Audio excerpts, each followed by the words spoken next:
Good evening and welcome back to the regular council meeting for September 7th, 2022, and we're starting at 6 p.m. At this time, I'd like to do a traditional land acknowledgement for our first meeting of the month of September. Pardon me? Yeah, no, that would not be good. We honor all the many First Nations, Métis, and Inuit whose footsteps have marked these lands for centuries. We acknowledge that the ancestral and traditional lands on which we gather are land of the Blackfoot Confederacy and Treaty 7 territory, a traditional meeting ground for many Indigenous peoples, and in particular, our neighbors, Siksika Nation, on whose traditional territory we work, live, and play, and on whose traditional territory we stand and where Strathmore's residents reside. At this time, I'd like to confirm the agenda, and I'm asking council if there are any emergent items from any of the councillors. Councillor Langmaid. Thank you, Your Worship. I'd like to make a motion to amend the agenda for the addition of section 10.2.2 for a document board and committee report titled Summary of Marigold Library Services Board Meeting for August 27th, 2022, and a copy of the document has been provided. A physical copy of the document has been provided to each councillor. Thank you, councillor. And did you make that as a motion, or were you just telling us? I made it as a motion. Okay, thank you. So we have that motion on the floor. Is there any discussion on that motion? All in favor? And that motion is carried. Administration, do you have anything to add? Then at this time, I'm looking for a motion to adopt the agenda as amended.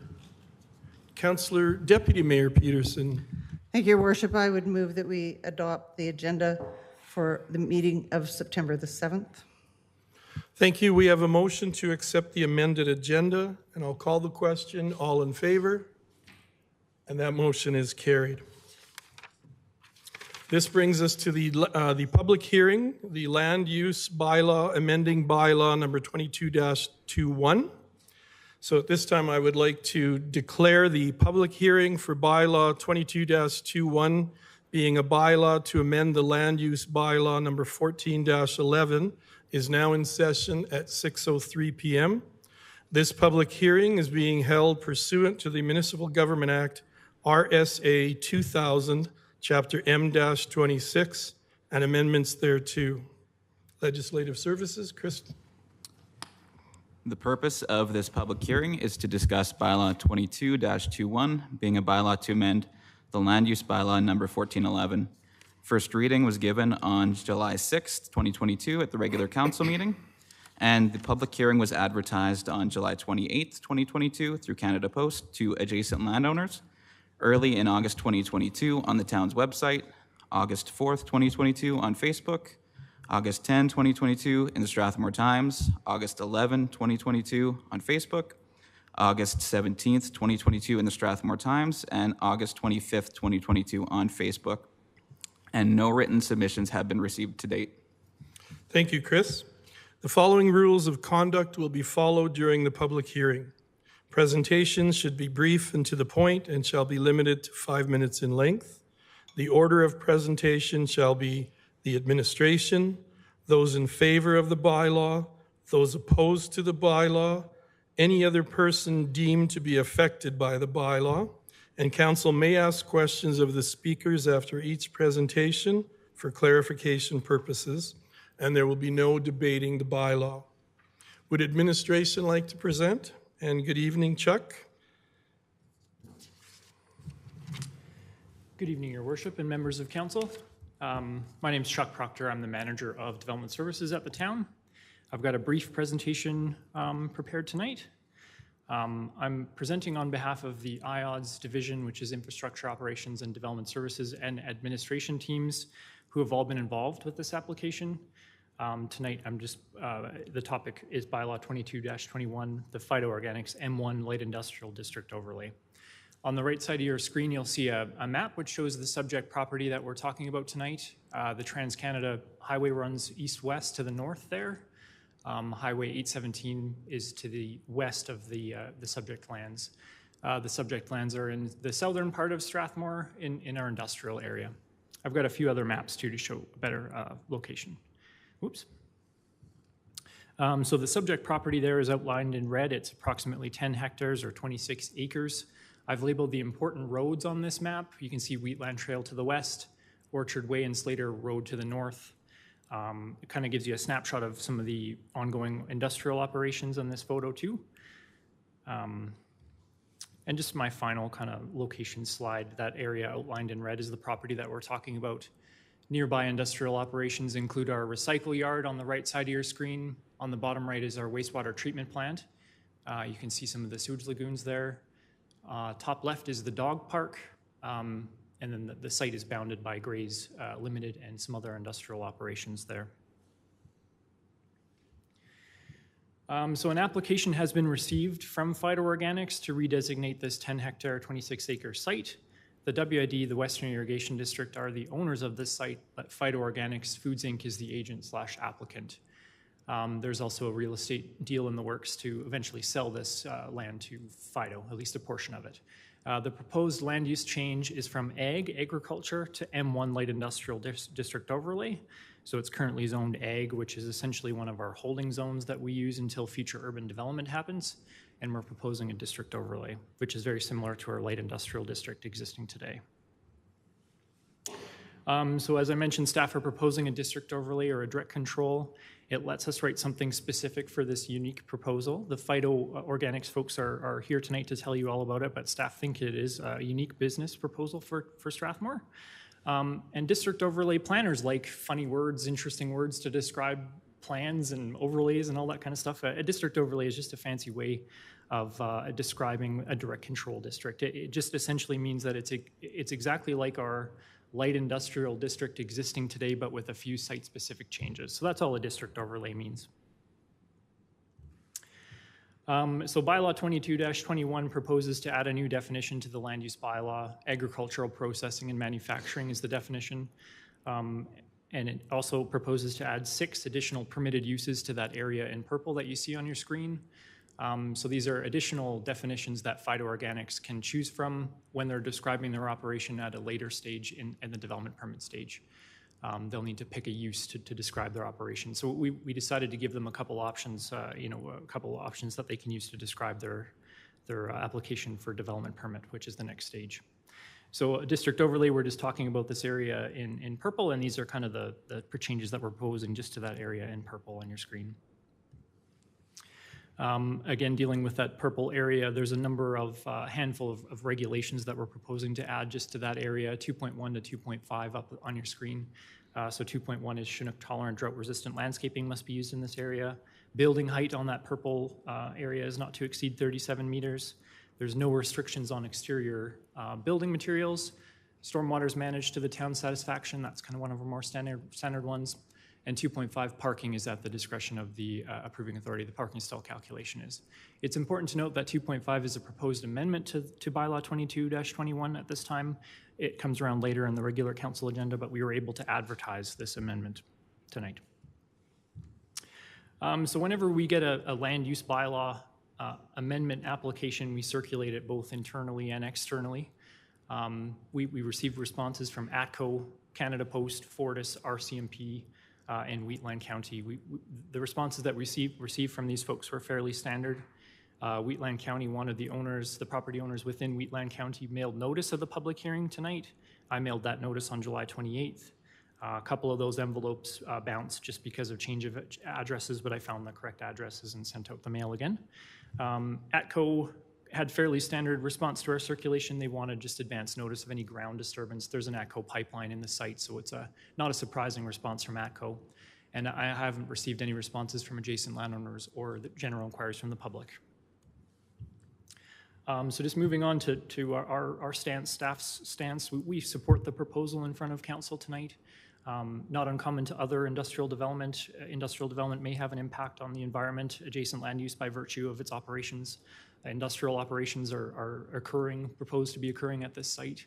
Phytoorganics is a large industrial development visible from the highway. It's proposed in Strathmore's industrial area next to other industrial operations, and staff think that this location is suitable for this development. So our municipal development plan is the highest level planning policy document that we have in the town, and this parcel is shown as industrial in that plan. There's also 3 policies in our existing municipal development plan which support the proposal in front of council tonight. Policy 2.32 talks about the town encouraging businesses that provide employment, so Strathmore residents can find a job in town and not need to commute. So that proposal supported, that goal, supports the proposal tonight. 2.3.6, the town shall continue to promote Strathmore as a strong business center and shall search for new and innovative industries to relocate to town. So again, this proposal is supported by that municipal development plan goal. And finally, 3.5.3, the town shall seek to attract light to medium industrial developments to further Strathmore as a regional service center, which provides employment and growth to the community. So that concludes my presentation tonight, and my recommendation for the public hearing is that council take into consideration all the information received at the public hearing tonight. Thanks so much, Your Worship and Council. Thank you, Chuck. Is there anyone present who supports the bylaw who wishes to speak? And I believe we have some members who either may come up one at a time or you may have a representative, but we have some members from the Phytoorganics group. David Vedders is here, Chris Thiel, and Tyler Arnott. So, gentlemen, if one or all of you would like to come forward, we'd love to hear from you. And if you wouldn't mind introducing yourselves as you come to speak.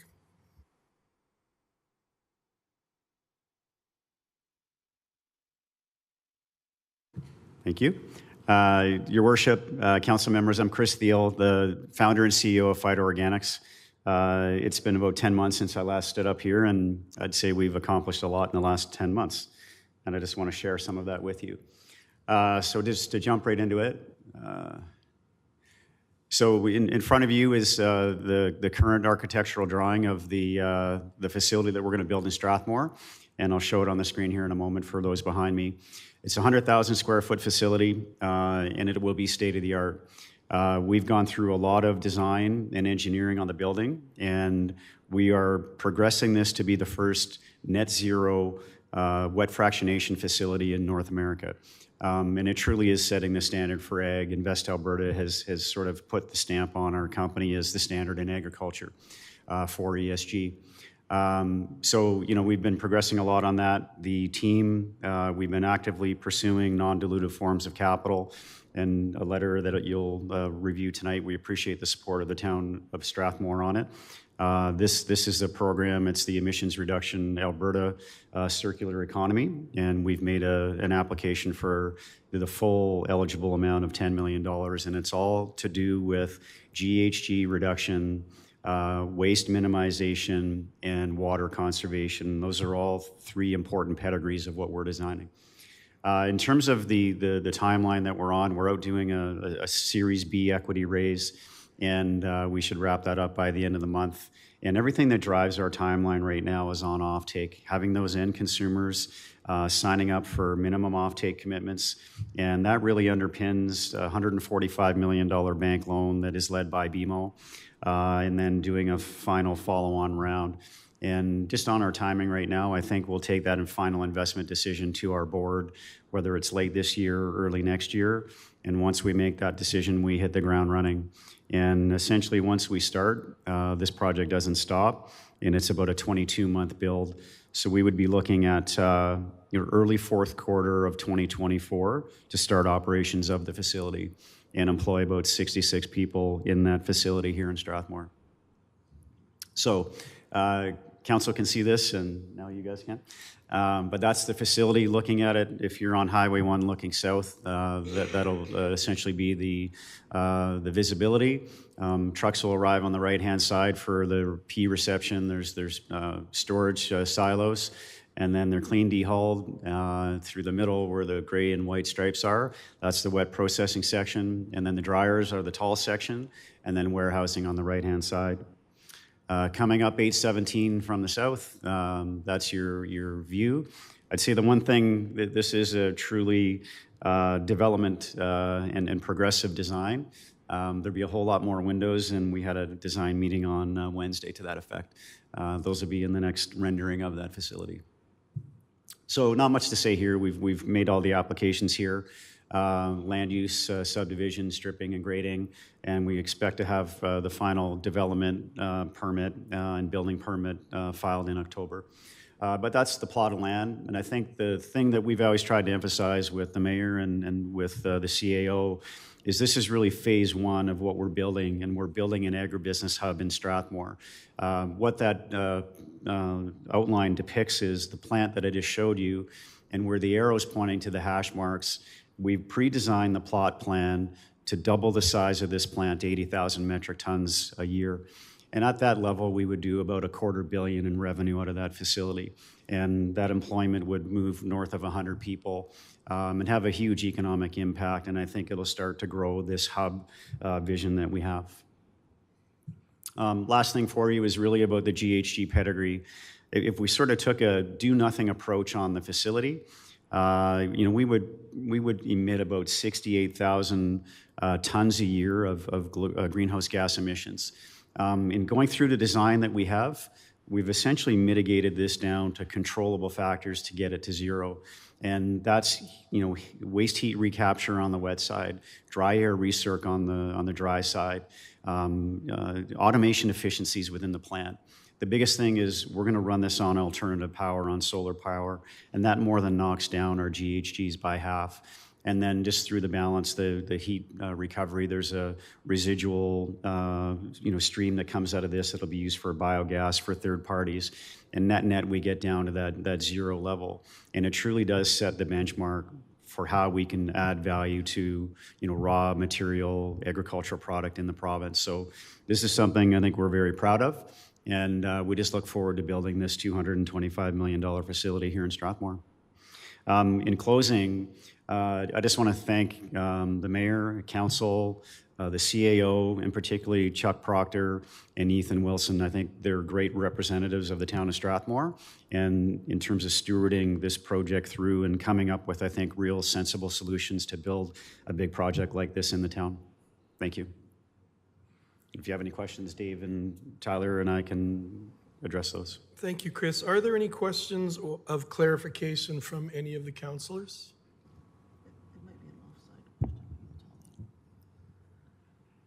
Deputy Mayor Peterson.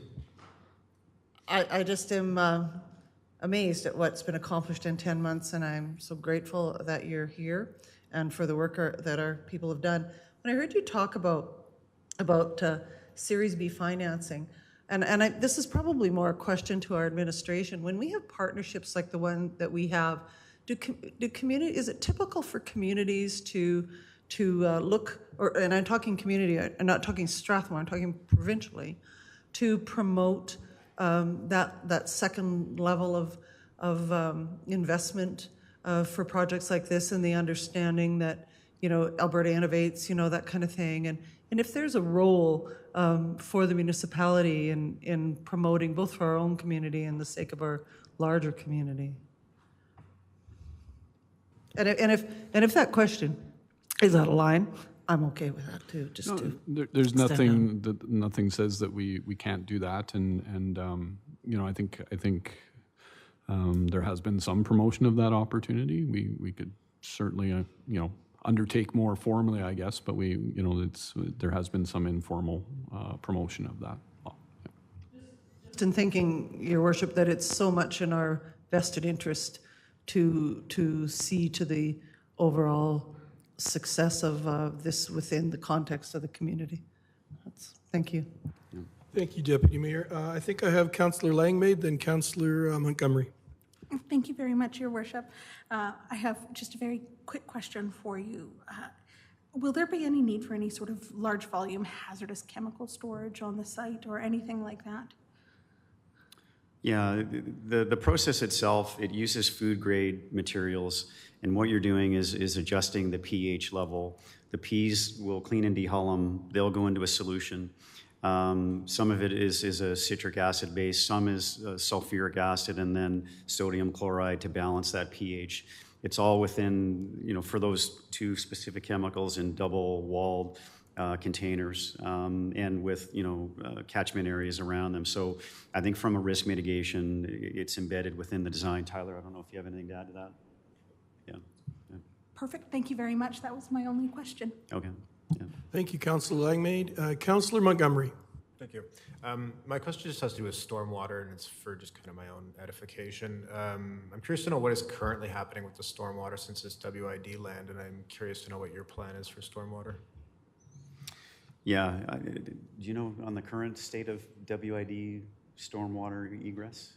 Yeah, I think, I think today that water is just managed over land. Like there's no essentially active stormwater management of any rain that falls on that plot of land because it's just zoned as ag. So there's a small creek that runs to the west and to the south and eventually kind of into some lowland on the south area of that parcel. Our stormwater management plan has a catchment pond that would slowly release that to that same natural overflow. And it holds a 1 in 100 year storm volume and then just slowly bleeds that volume off into the creek to prevent any kind of dramatic effects. Yeah, if you can put the slide back up, I just want to show that to council.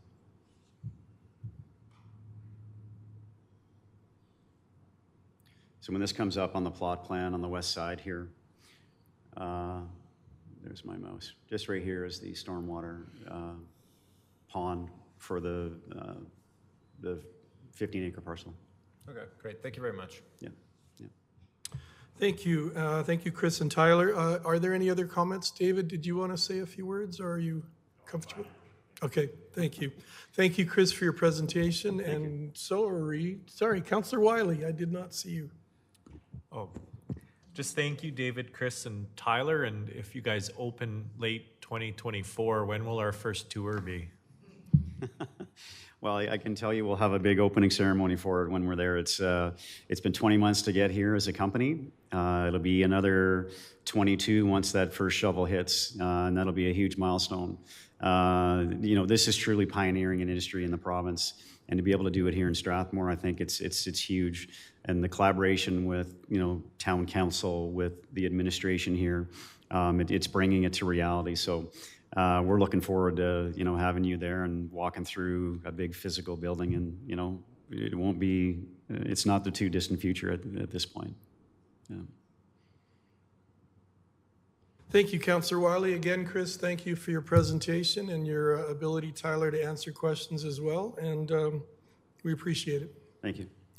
Is there anyone else who would like to speak in support of the bylaw who may be present tonight?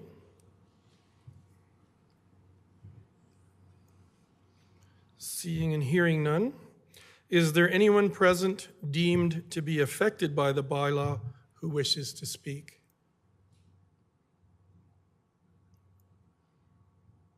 Seeing and hearing none, are there any further questions from council? Then at this time, the public hearing for bylaw number 22-21, being a bylaw to amend the land use bylaw number 14-11, is closed at 6:23 p.m.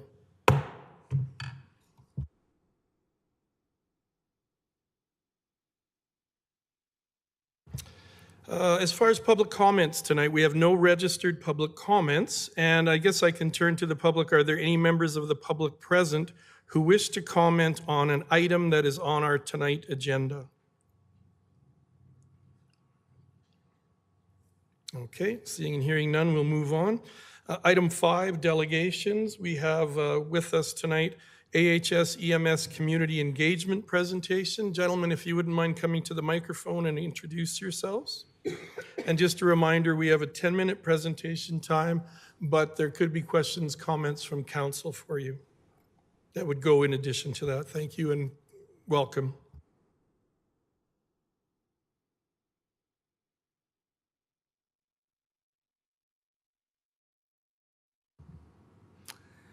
Thank you, Your Worship, councillors. It's really nice to be back. Last time we chatted was February 9th of 22, so that was virtual. It's nice to actually see everybody in person. My name's Randy Bricksaw. I'm the Associate Executive Director for EMS Operations in the Calgary Zone. So I'm going to be here tonight providing the presentation for you. What we're going to cover tonight, we're going to just cover briefly the resources that are now available in Strathmore, which I'm really pleased to say there's been a positive change. We're going to talk about call volume in Strathmore and Wheatland County. We're going to talk about the ambulances serving Strathmore and Wheatland County. We'll talk about the communities and areas served by Strathmore ambulances, their common transport destinations. We'll look at response times for both Strathmore and Wheatland County.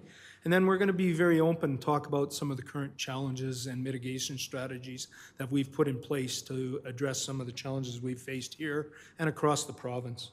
And then, as you said, Your Worship, we're going to open it up for discussion because really that's what it's about today.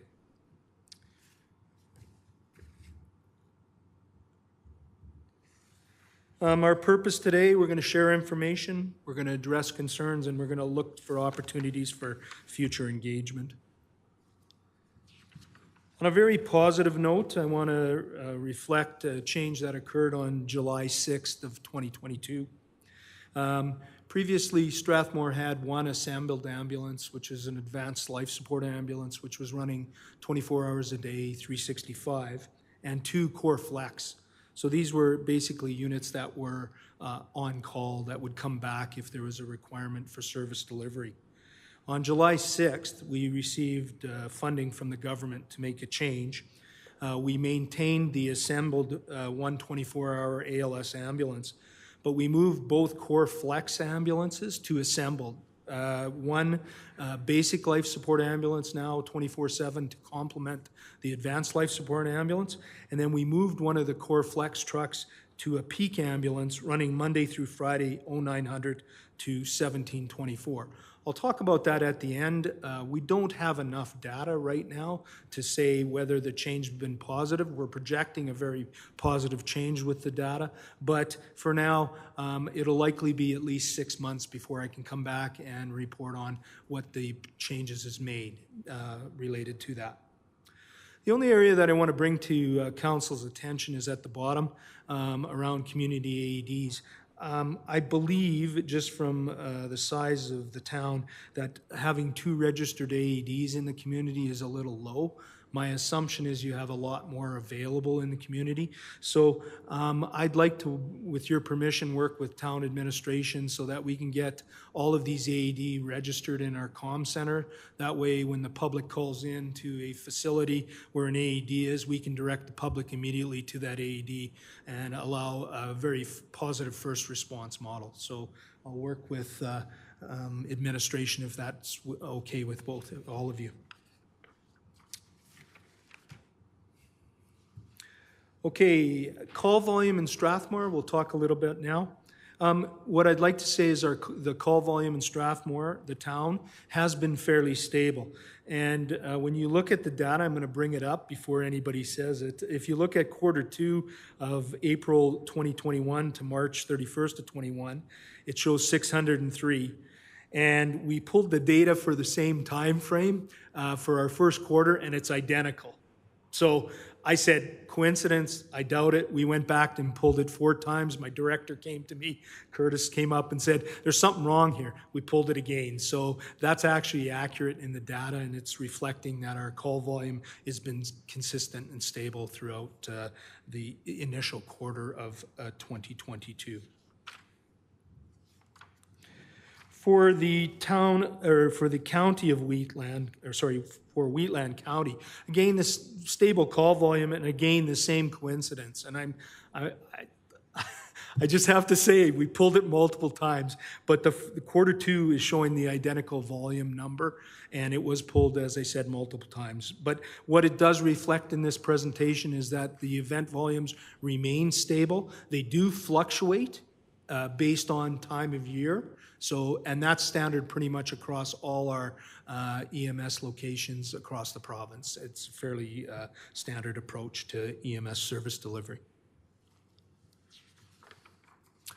So we're going to talk a little bit about ambulances serving Strathmore. In the April 2021 to March 31st, 22, Strathmore Resources, so that's the ambulances starting out of Strathmore, did 77% of the call volume in Strathmore, which is very positive.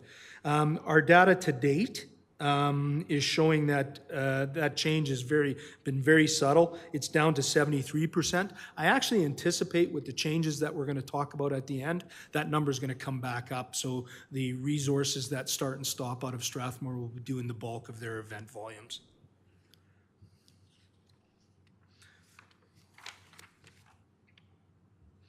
As far as ambulances serving Wheatland County, Strathmore in the 2021 to 2022 fiscal year for AHS did 50% of their call volume. And then for the first quarter of this year, 2022, of April 1st to June 30th, Strathmore is doing 62% of the volume in the county, which is again positive, because what we see it is that the resources coming out of Strathmore know the area the best, and that's a very positive thing for us.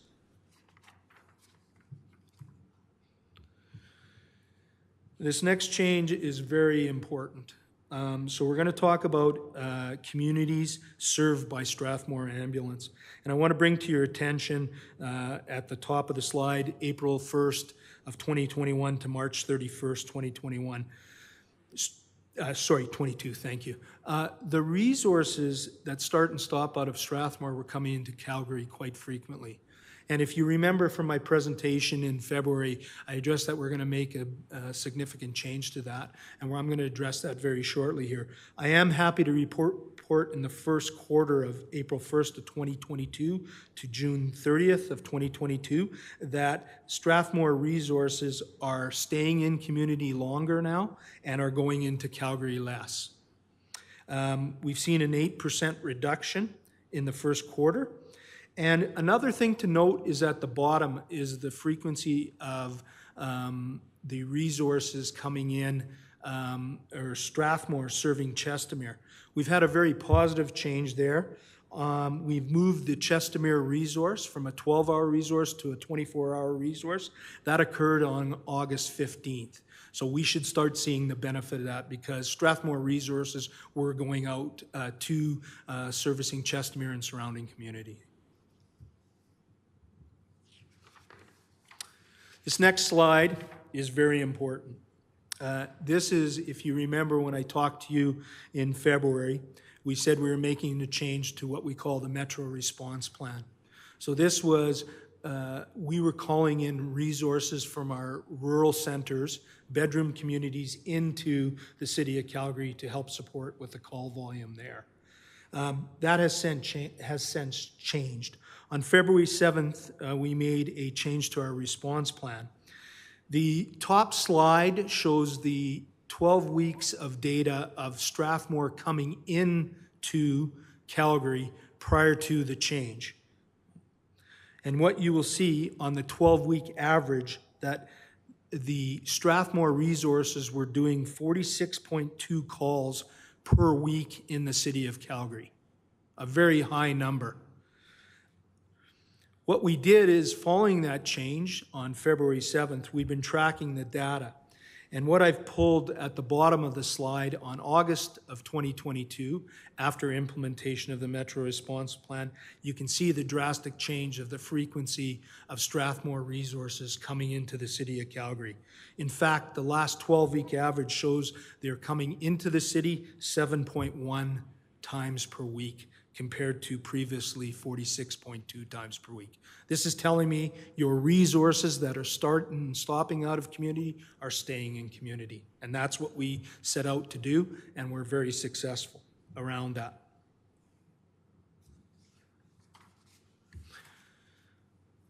Where do the resources starting and stopping out of Strathmore transport to? This data is just from the previous fiscal year, shows that the two number one transport sites are Calgary, 51%, and Strathmore, 48%. In essence, there's an equal amount of transportation to both the city of Calgary. Primarily, those are destination patients where they require a high level of care, and or they stay in community. And again, when they stay in community, that keeps the resources in community. Response times, this is for the town of Strathmore. The target response times set out by AHS and the government is 10 minutes at the median, that's at the 50th percentile, and 15 minutes at the 90th. You can see on the column speaking about the 50th percentile, we are definitely meeting the target response times.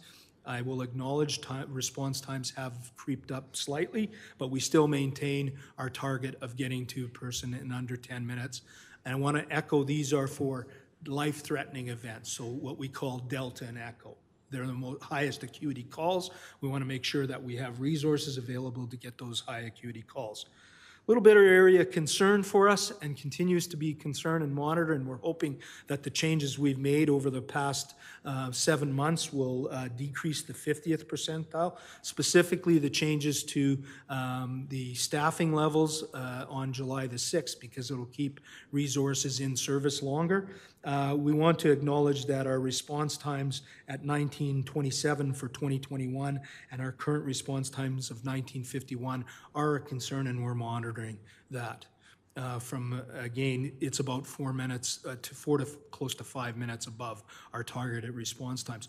Most often this is occurring because our resources are either out of community or in the past they've timed out because they were on a core flex schedule, meaning that they weren't available to take call. Sure. Yeah, absolutely. So the response times are twofold. We believe that the response times, number one, are that resources were out of community. So they had responded on events either out in the town, in the county, or into the city of Calgary. They were on events. So we'd had to backfill the community from another immediate adjacent area. And or the second point is that, what was the second one? Sorry, I'm sorry. Sorry, what's that? Time. Yeah, they timed out. My apologies on that. Yes, the timing out with the core flex. What we found is that if the core flex units worked over 12 hours, they would automatically time out, and that resource would have to be down for an 8-hour uninterrupted rest. Okay, Councillor, did that answer your question? Sorry. You. As far as Wheatland County, we look at our target response times again for Delta and Echo responses, life-threatening emergencies, are 20 minutes at the median and 40 minutes at the 90th. Our response times are good in both of these areas and remain relatively stable. They're going to fluctuate, seconds, each quarter that we report or through the years, but they remain fairly consistent. So I am not overly concerned at this point on that area. So what are our challenges? I spoke to these 4 challenges previously, and I'll speak to them again, but I want to emphasize some of the things that have changed. So we've seen an increase in event volume, specifically in our metro, so in the city of Calgary. Our traditional increase in response or number of events is about 6 to 8% per year for the last 10 years. However, in March of 2021 till present, we've seen a 30% increase. That 30% increase has been sustained since March of 2021. As a result, what we've done is we've asked the government to give us additional funding to bolster our resources in the metro environment. In July of this year, we put on 4 additional ambulances in the city of Calgary. We're putting on another 5 in September of this year and another 10 in April of 2023. Spin-off effect is going to be very positive to the bedroom communities. We're going to keep resources in the bedroom communities where they should be, and we're going to bolster our resources in our metro response. Councillor. So you said a 30% increase in call volume. Yes. And then you gave a number of ambulances being increased. About what percent increase in ambulances will that be? Right now, in the city of Calgary, we run about 44. And so we'll be adding an additional 9 immediately, and then another 10 on top of that. Okay, excellent. The area also, to let you know, these are peak resources that are coming on. We feel we have sufficient 24-hour coverage in the urban setting or the city of Calgary, but where we're having trouble is in our peak times where our call volume spikes. And that's traditionally after 11 o'clock in the morning, about till midnight is where we need additional resources added. So they're being staggered throughout that time period. The resources that are coming on likely in April of 23 we will likely see a combination of both peak resources and 24-hour to complement that, because we're growing so big in our event volume at that time. Okay. So very positive thing. We're going to see some positive increases there, and I'm hoping that will come over. Oh, Councillor Wegener? sorry, my apologies. No problem. So you said we're going to be seeing more resources. So we're talking equipment and personnel? Yes. So with the increase, we've got both operating and capital budget. We're having challenges procuring our ambulances. Okay, just like everybody else is with vehicles. But we are adding, these are net new resources. They aren't replacing resources that are down. These are brand new staff, additional vehicles, facilities, all of that's coming in. Okay, so now the additional resources and staff, are they penciled in, for example, Calgary, or is this? They're all Calgary for now. They're all Calgary? Yes. So is this going to even possibly reduce the amount of time that Strathmore Ambulance is responding to Calgary? That's my hope. Yes, sir. Okay, thank you. Yeah. Thank you, Councillor Wegener.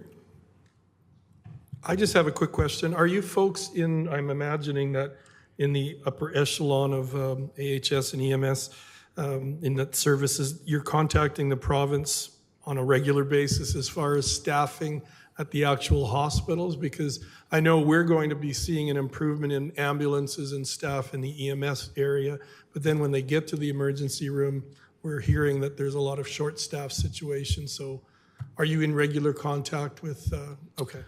Your Worship, that's a great question. So the simple answer is yes. The hospital is experiencing similar challenges to us with staffing levels across the board. The pandemic, as I've talked to you previously, has been very fatiguing on not only EMS staff, but all hospital staff. So the answer is yes. I think we need more work there, though. I'm going to be completely transparent. We continue to see our resources tied up in the hospital for periods of time. I'm not satisfied with that, to be transparent. So we do need to continue work. We have seen some improvements.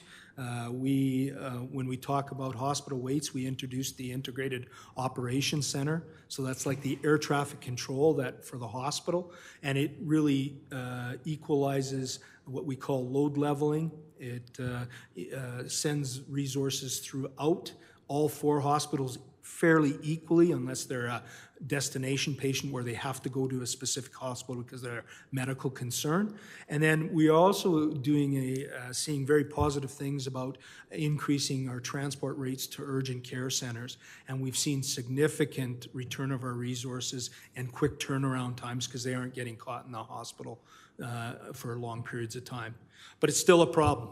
I'm not going to downplay it. We still have the challenge. We continue working together as a team with our colleagues in AHS, but we have a lot more work to do. Thank you. Councillor Mitzner? I have a question. Can an individual in a community purchase an ambulance? Like years ago, we used to see an ambulance donated by such and such a family. Can that still happen, or would that vehicle be lost in the system also? I don't know. I know we resell ambulances. Curtis, I've never heard of that, to be honest. Sorry.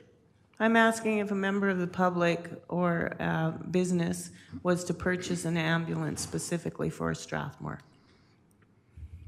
And donate it to the town of Strathmore. Is that what you're saying? So someone buys That's what I'm saying. and it would stay in Strathmore. It's a question I'm just asking. yeah, again, that resource would become part of a contract. We'd have to work that out contract-wise. And at the same time, it would become part of the global system. It wouldn't be just for Strathmore only. Okay, thank you. Councillor Langmaid.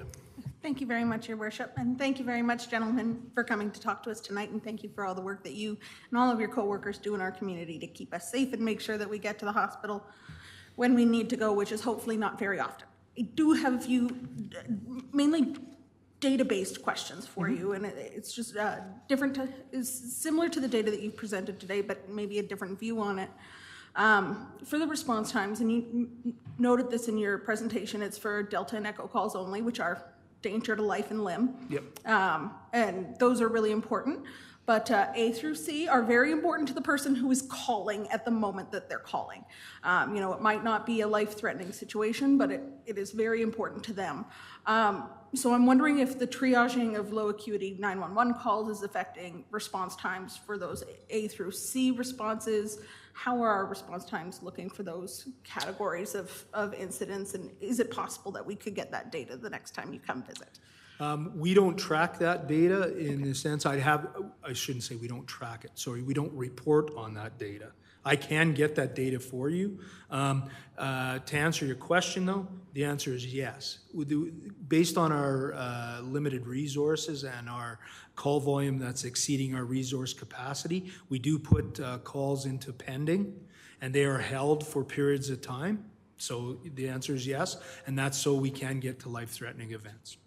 Understood. Thank you. And then the second question I have for you is, I don't expect our ambulances to be in our community 100% of the time. We have to help out. That's the nature of the system.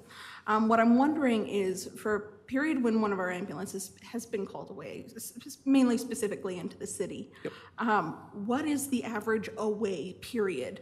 So if they're called away and they respond to Calgary, is it something where they're leaving at 9 in the morning and they come back at 9 o'clock at night when their shift is done and they get stuck in the city all day, and that only counts as one response to the city, but they're gone for 12 hours? Or, what is that looking like? They're in and back. Can you give me some context? I can't give you a specific time frame because each call is going to vary. Absolutely. But what I can tell you is the only time that the Strathmore unit will stay in the city of Calgary is if they are right on top of a life-threatening event, either Delta and Echo, in the city of Calgary, and that's what those calls on the chart that I showed you here, right there, that's what they constitute. They are life-threatening emergencies. They're in the, you can call it the right place at the wrong time if you want to, depending on the view you take, but they are there, they're closest. That's the only time they will respond. Otherwise, immediately once they clear the hospital, they are returning to the town of Strathmore. Perfect. Thank you. You're welcome. Thank you, Councillor Langmaid. Councillor Wegener. Just a couple of questions similar to what Councillor Langmaid had. So again, you said we're down to, according to that chart, one day per week. Now, what I find kind of disturbing or concerning, and I think it's a systemic problem within the whole system, but waiting time in the ERs for paramedics and medics, I believe they have to stick around until the patient is triaged. And again, as Mayor Fuel mentioned, working with AHS, is there anything that we can do to speed that up? Because I was in the hospital here with my mom in the ER, and one of the Wademsa medics was there that I know. I talked to him for about 45 minutes while he's waiting.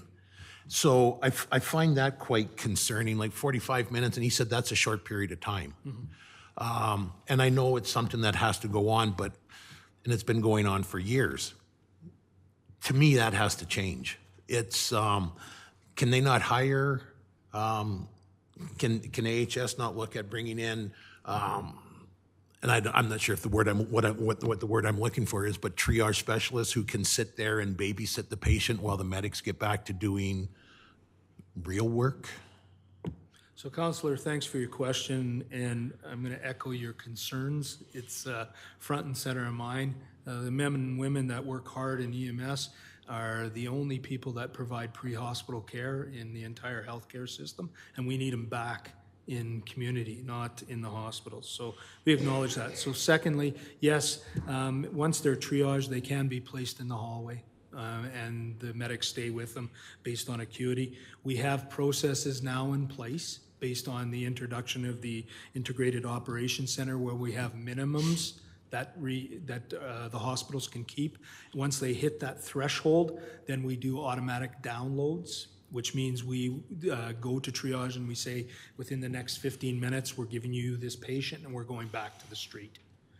Also what we've done, and we've asked AHS from the health and the hospital side, is to have RNs and LPNs take over the care of the patients.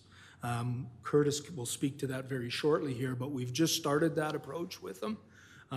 It's hit and miss, I'll be honest, because of staffing levels. And Curtis, I'm going to pass this over to you. Yeah, thanks, Randy. To add to that, when we talk about the integrated operations center, like Randy said, it's the air traffic control system of the whole hospital system, input, throughput, and output. And so when we talk about the input aspect, that's EMS coming into the hospitals. So right now we've done that in Calgary, and I can say as of at the end of the month, we're doing a tour through all of the suburban rural areas, including Strathmore. We're actually including that integrated operations center to oversee the whole entire zone. So it's going to look at how we can create flow in the system. We've done really well at the input. We know that we've moved ambulances around and to go to the proper hospital where they can get seen the quickest. The next part is throughput. How do we move the patient through the hospital system? Some of our challenges, like we talked about, was waiting in the hospital. So looking at different strategies of what can we do right now to help take over care, because our paramedics, they don't want to leave the little old lady in the hallway because they want to provide that treatment. And so they struggle with that. We all struggle with that of saying, you go in the hallway, but we have to get to the untriaged patient in community. And that's what our goal is. So the integrated operations center, the next step will be to really work on the throughput. How do we move patients from the emergency room upstairs? And then how do we move patients from upstairs and out to create flow in the system? So it is exactly like it's a room, it's got data, it's got screens all over the place, and we just take real-time data, we take historical data, and we try to use that from EMS, the hospitals, to try to create the whole flow in the system. One of the things that we are working closely with the emergency departments is to, instead of EMS, and Randy was saying, what alternative can we do to take over care in the hallway? One thing we've done is to increase our waiting room guidelines, which means how do we get patients when they get to the hospital, can they meet the guidelines to go out into the waiting room? And so we can free up our ambulances. And then the second thing is, who's the best practitioner to take care of the patient while they're in the hallway? We need to be out in the community, and so we're working with the hospitals to say, what can we do to get, like Randy said, an RN, an LPN, or even the number one goal is to actually move the patients from the emergency room up into a ward, and so we can actually create flow into the system. But that's the integrated operations center, which just kind of has the eye in the sky of the whole system. And we're early. It's May that we started it. We've seen some really good data. It's going to take some time, but it's a 24-hour system that's hopefully and positive that we're bringing in the suburban rural aspect.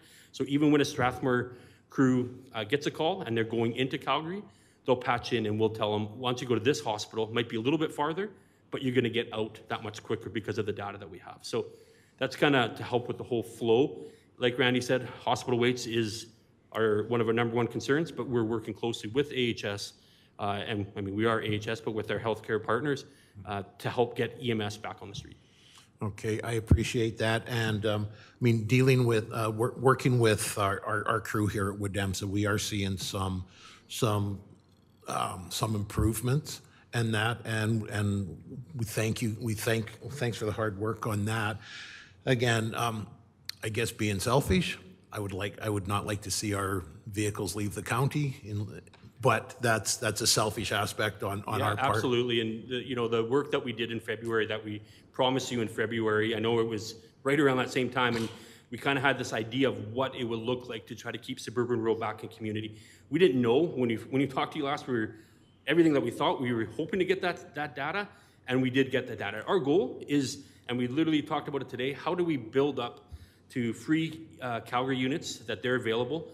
Instead of pushing into Calgary, how do we push our units outside, right? How do we have the resources that are available in Calgary, but can they support the outlying areas? And so right now with Chestermere, with Airdrie, Cochrane, and Okotoks, even if Calgary is down to limited resources, we're always going to keep a truck in those communities. So that's going to, again, decrease the amount of time that Strathmore is going to have to pick up the Chestermere call, because that is one of the options. But going 24 hours, when we look at the data of Chestermere, that was an 11 to 11, now it's 24 hours.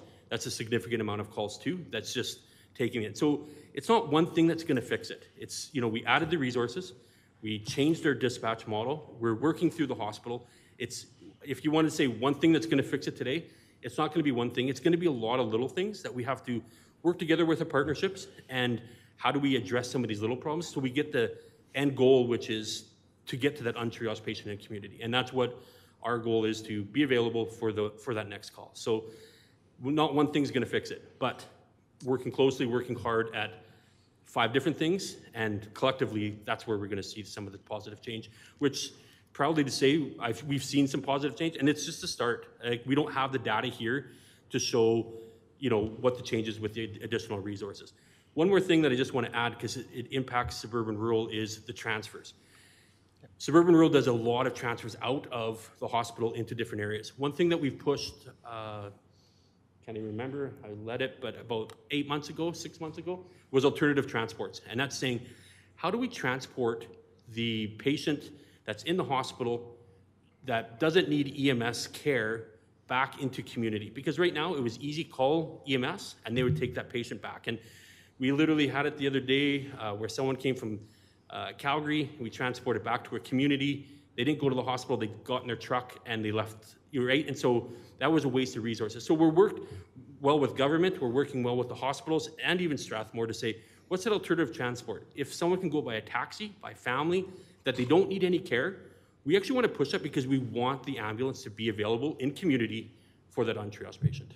Oh, I appreciate that. Thank you. Just one more question. I'm not sure whether you can answer this or not. I hear that Vulcan is looking at becoming a contractor again. I'll leave that for Randy. Thanks. Councillor, there are 2 communities that are looking at it. Currently is Coaldale and Vulcan. I know AHS leadership has met with Coaldale, and we have yet to meet with Vulcan. We've received a letter from them about that. That's all I know at this time. Okay. I was just wondering if it was a decision because or they were looking at that decision because it was units out of the county, or if this is an emerging trend where services want to go back to being contractors to AHS. So I heard about that through the grapevine, and I got some things turning up here. It's true. There's the 2 that are looking for it as of now. Where we're at with it, I don't have comment on that now because we haven't. We've only started conversations with one community at this point. Okay, thank you. You're welcome. Thank you, Councillor Wegener. Deputy Mayor Peterson. Thank you, Your Worship. I just want to echo that what EMSA and the communities that support what EMSA are really grateful for this movement. It's been significant. And my counterpart, Councillor Wagner, and I, and our participation on what EMSA have seen it and reported it at this table on a regular basis, and so we're grateful for it. The last time that AHS and EMS presented to our council, many of our community members, Your Worship, were completely befuddled by the contextual nature of the presentation because it related only to Strathmore. And this is because in this community, we're fortunate to have a sustainable AHS-supported ambulance system throughout our broader community, that we call what EMSA. And so people were really confused, and they're going to be confused again tonight. And they're going to have lots of questions about thinking that we're different. And of course, we're not. And so I'm thinking that in the future, maybe we could really seek out the participation of our county and town partners when we do these public presentations so that the story of our public presentation process can be achieved to the fullest extent that we need it to be, because the story cannot be told fully. And I know that you're very appreciative of that, and it's not your fault that you're standing in front of this council, but it is maybe our responsibility to move this agenda into a more fulsome process so that our community understands it in the context of the way you fund what EMSA and the way we support what EMSA. And I'm really, really supportive, or really grateful for the direction you've taken and the difference it's made, and with the core flex shifting changes in our community. Councillor Wagner has reported in detail on that at this table. It's made an enormous difference to the care of our community members, and more importantly, maybe it has given some space and hopefulness to the people who serve the community. And I'm really grateful that that we had your ear and that you listened, and this is a really good outcome, and I hope we can just continue the trajectory, and I want to thank you. Thank you, Councillor. And I just want to say, first of all, I'm very proud of the men and women that are doing the job for us, whether you're a contractor, a direct delivery, we don't see it that way. Exactly. We see that the men and women are out there serving their communities and serving Albertans, quite frankly. So thank you for that. I would absolutely have no concerns if administration had questions that they would like us to answer ahead of time, and then we can come prepared, because I'm sure you're getting it from your ridership, and that they want to make sure that their questions are answered. We'd be more than happy to do that. I would ask that if you could give us those questions ahead of time. I just think we can be better prepared. I think that would be wonderful. And we have this really progressive administration, slowly dragging us into a more fulsome environment. And I think that possibly in the future that the type of conversation that we're having here could be one of those evenings that our administration provides us, and we could invite our partners, and it would be great. Thank you. And I'll just add one final thing, and then I'll take any final questions.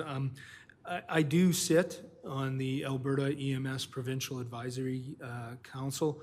I'm not a voting member, obviously, but I am a subject matter expert on that. I think there are a lot of good changes that are going to be seen and that have presented that you'll see in the future that will address some of the challenges we face. We are about getting feedback. I hope you see today, and I think this speaks about what I heard on my team actually heard on February 9th when we presented virtually, and we talked about, well, we only presented on the town. We made those changes. We presented on the data that we had. We wanted to show you that we're listening, and I think that's part of the engagement session. I think it's important you hear from us. I'm happy we can actually come in person and talk and see, because I think it means more. You see that the people here leading EMS and working every day are very passionate about what they do and the type of service delivery we want for the communities. We're all taxpayers, we're all citizens within Alberta, and this is a provincial service that we need to make sure is there for everybody when they're sick. I just had a final thought when you're thinking about when you share this committee that you sit on, because I know the power of this committee, and been meeting with some post-secondary institutions with regards to service delivery and other modalities. And one of the suggestions that came up from a former student talked about, who is now a paramedic, said it would be wonderful if there was another stream in the post-secondary realm that dealt specifically with emergent services regarding that on-site emergency space. So it would be. You mean in the hallway? Right. Yeah. Okay. Or whatever it would deem, might have to go outside the hallway. Mm-hmm. Yeah. But from the ambulance gate, to the hallway or possibly slightly beyond. Is there another education stream that would need, to focus on some different aspects, but would still fall under the auspice of what you do, because that's where it would belong? I thought it was an interesting suggestion. Yeah, great point. And I'm kind of torn. I have to be honest both ways on this. I'm a nurse. My background is nursing, so I'm a nurse and a paramedic. I believe nurses are better trained to provide in-hospital care than we as EMS practitioners. Can we do it? The answer is yes, because we demonstrate that. Are we proficient at it? Some are, some aren't. So I'm a big believer that we have the right patient, the right care provider in the right space. So I'll take your suggestion. No, and it makes sense, but the concern is to be quite frank, I need the paramedics that are trained in NAIT, SAIT, and throughout the province to be field practitioners, right? So that's something where I think we need to take back and ponder it, because maybe we can branch out a little more. We've done it a bit with mobile integrated health or the community care paramedics. It's been very successful. The challenge is I'm so short right now on practitioners, right? I need every practitioner we can get. Now, the beauty is I sit on the SAID Advisory Council also, and I have the opportunity to influence that. So thank you for your advice. I'll take it under and bring it back to SAID. Thank you very much for your presentation and your ability to answer all those questions, gentlemen. And this is a far better, far more positive presentation for us tonight than it was a little worrisome in February. Geez, I feel better tonight than I did the last time. Yeah, that's right. Well, thank you again, gentlemen. Thank you, Your Worship, and thank you, councillors. Again, one last closing comment. I would just want to say thank you to the partnership that we do have with DAMSA.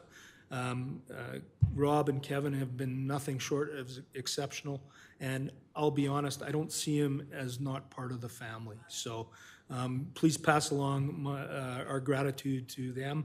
We really appreciate it. Thank you for your time tonight. Take care. Thank you again. That brings us to item 5.2, Delegation Strathmore Municipal Policing Report. Mark Pretzlaff, are you just introducing the Staff Sergeant? I can, Your Worship, but I think you just did. We work as a team. Either you're doing a motion or I'm doing your job, puppets. Yeah.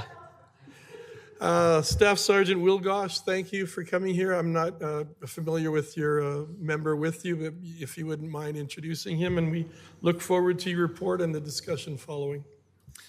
Thank you, Your Worship. All my comments throughout this presentation will be made through the CEO to the chair and the rest of council.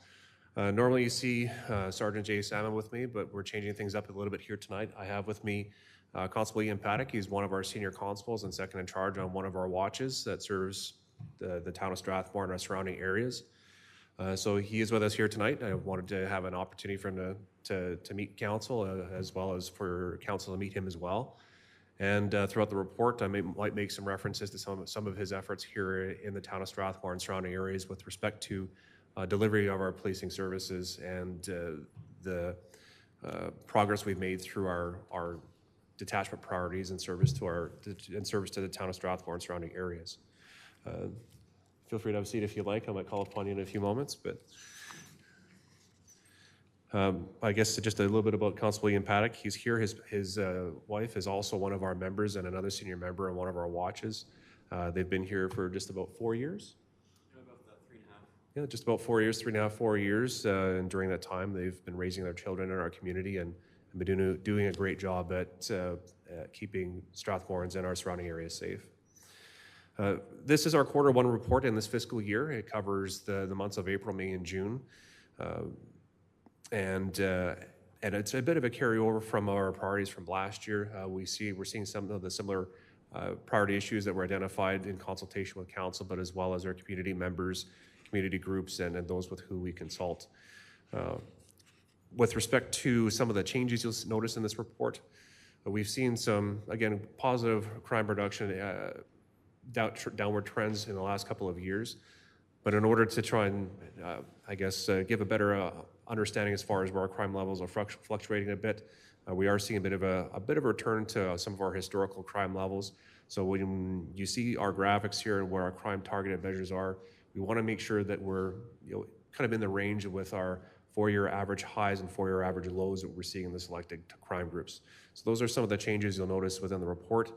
Obviously, we're aiming for as low as possible. But again, if we do see some upticks, we may see some increases from what our numbers were last year. But again, I want to be able to demonstrate to council and the public that we're within the range.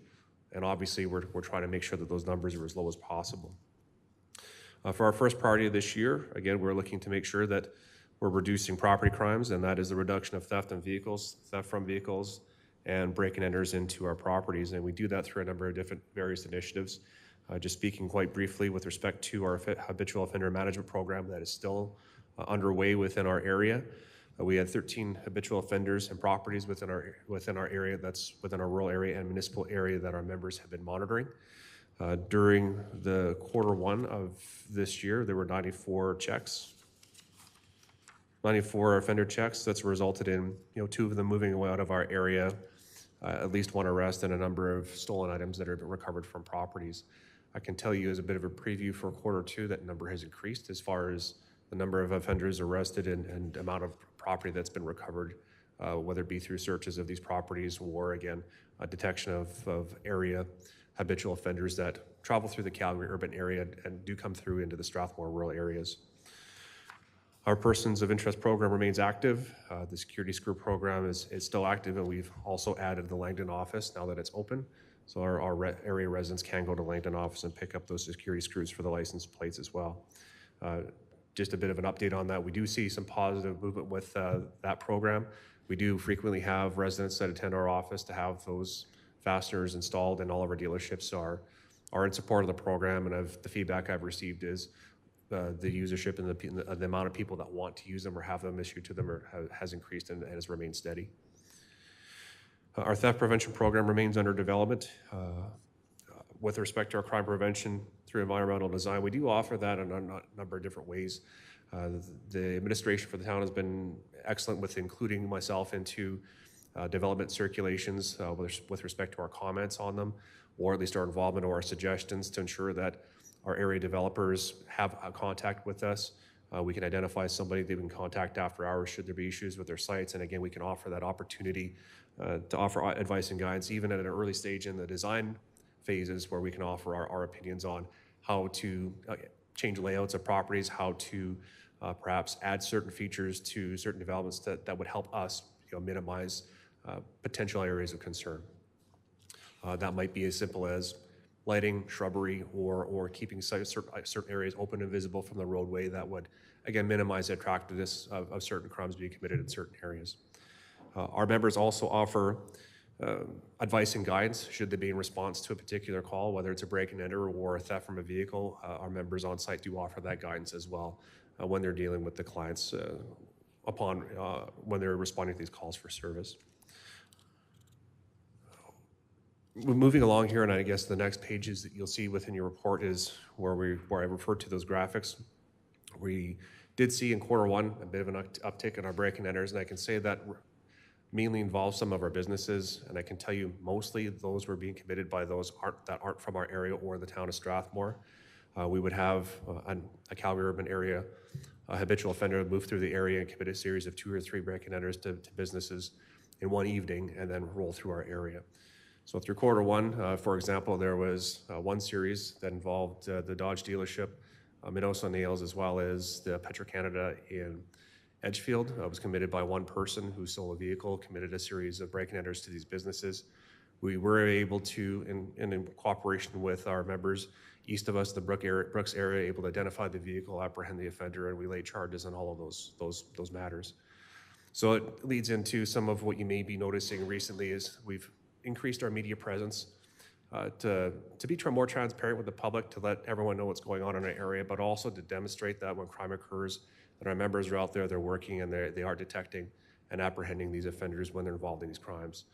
I know after a crime has been committed, it's very few words of comfort or doesn't make the situation any better. However, our members are working hard to try and hold those responsible that are committing the crimes in our communities and causing damage and harm. What we see through break and enters, we did have an increase. Theft of motor vehicles, they're still present, but within the range, and mainly crimes of opportunity that we've noticed through Q1. Theft from motor vehicles has increased, as you'll see, and that's primarily from the resurgence of theft of catalytic converters. It's an issue that we're struggling with in the Calgary urban area, although through the assistance of our Southern Alberta District Crime Reduction Team, as well as our criminal analysts, we are able to identify offenders that's their typical types of crimes that they commit, and in partnership with our partners in law enforcement inside the city of Calgary, we work to identify metal recyclers that might be accepting these kinds of goods, and again, trying to minimize the monetization of these items, but also to reduce the impact to those who might start up their vehicle or motorhome after not being in it for a while. They notice it's extra loud. These are some of the crimes that we're trying to minimize and trying to prevent, and we're working on strategies to try and help reduce the attractiveness or at least reduce the issues that this causes within our rural areas and in the town of Strathmore.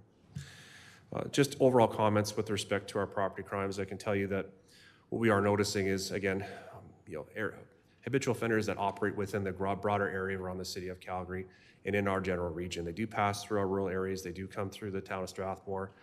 What I can tell you is, and I've gone over quite quickly of some of the programs we have in place because I wanted to at least give some observations of what I see from our crime trends, is that while we do have area offenders that are difficult to track, they don't live here typically, and sometimes it makes it a little bit harder for us to monitor. What we are doing through some of our programs, like the Habitual Offender Management Program, is where we do have problem properties where these people will frequent or leave or try to hide the property they've stolen or accumulate vehicles or strip them for parts. Media release I put out just recently with respect to our property south of Landian, 9 vehicles recovered, as well as a number of other different items. That is happening, but we are working through these programs to keep an eye on the areas that we know are very active. In fact, after that, I think it was within 2 days later, another stolen vehicle was recovered off of that property. So our members are working very hard to roll out these programs, but we do work collaboratively with our surrounding detachments. We are working with our Southern Alberta District Crime Reduction Unit as well as our criminal analysts that help identify these crime series, and we can identify offenders that are involved. I can tell you that a most recent crime series, and again, a bit of a preview to the Q2 report, where we had 4 businesses in town that were broken into. We were able to connect that with an offender that committed a series of crimes within Calgary. Working with our partners, we were able to elicit enough evidence to move towards laying charges in that crime series as well. So while we do see a bit of an uptick, crime is happening, but I do want to assure the public that our services are responsive. We work collaboratively with our law enforcement partners, and our members are working hard to ensure that those responsible are being held accountable. Thank you. Staff Sergeant, would you mind a question from Councillor Montgomery? Yes. Thank you. First of all, I just wanted to say how impressive it is, the proactivity that you guys are bringing to this. And well, a lot of people might not, people wonder, what are you guys doing? And this report paints a pretty clear picture of what you guys are doing that we can't even see, and you guys are taking people that, don't deserve to be on the streets, taking them off the streets proactively, and I think that's great. With regards to the catalytic converters, is the recycler, are they legally liable for accepting stolen goods? Does that put them in a legally liable position?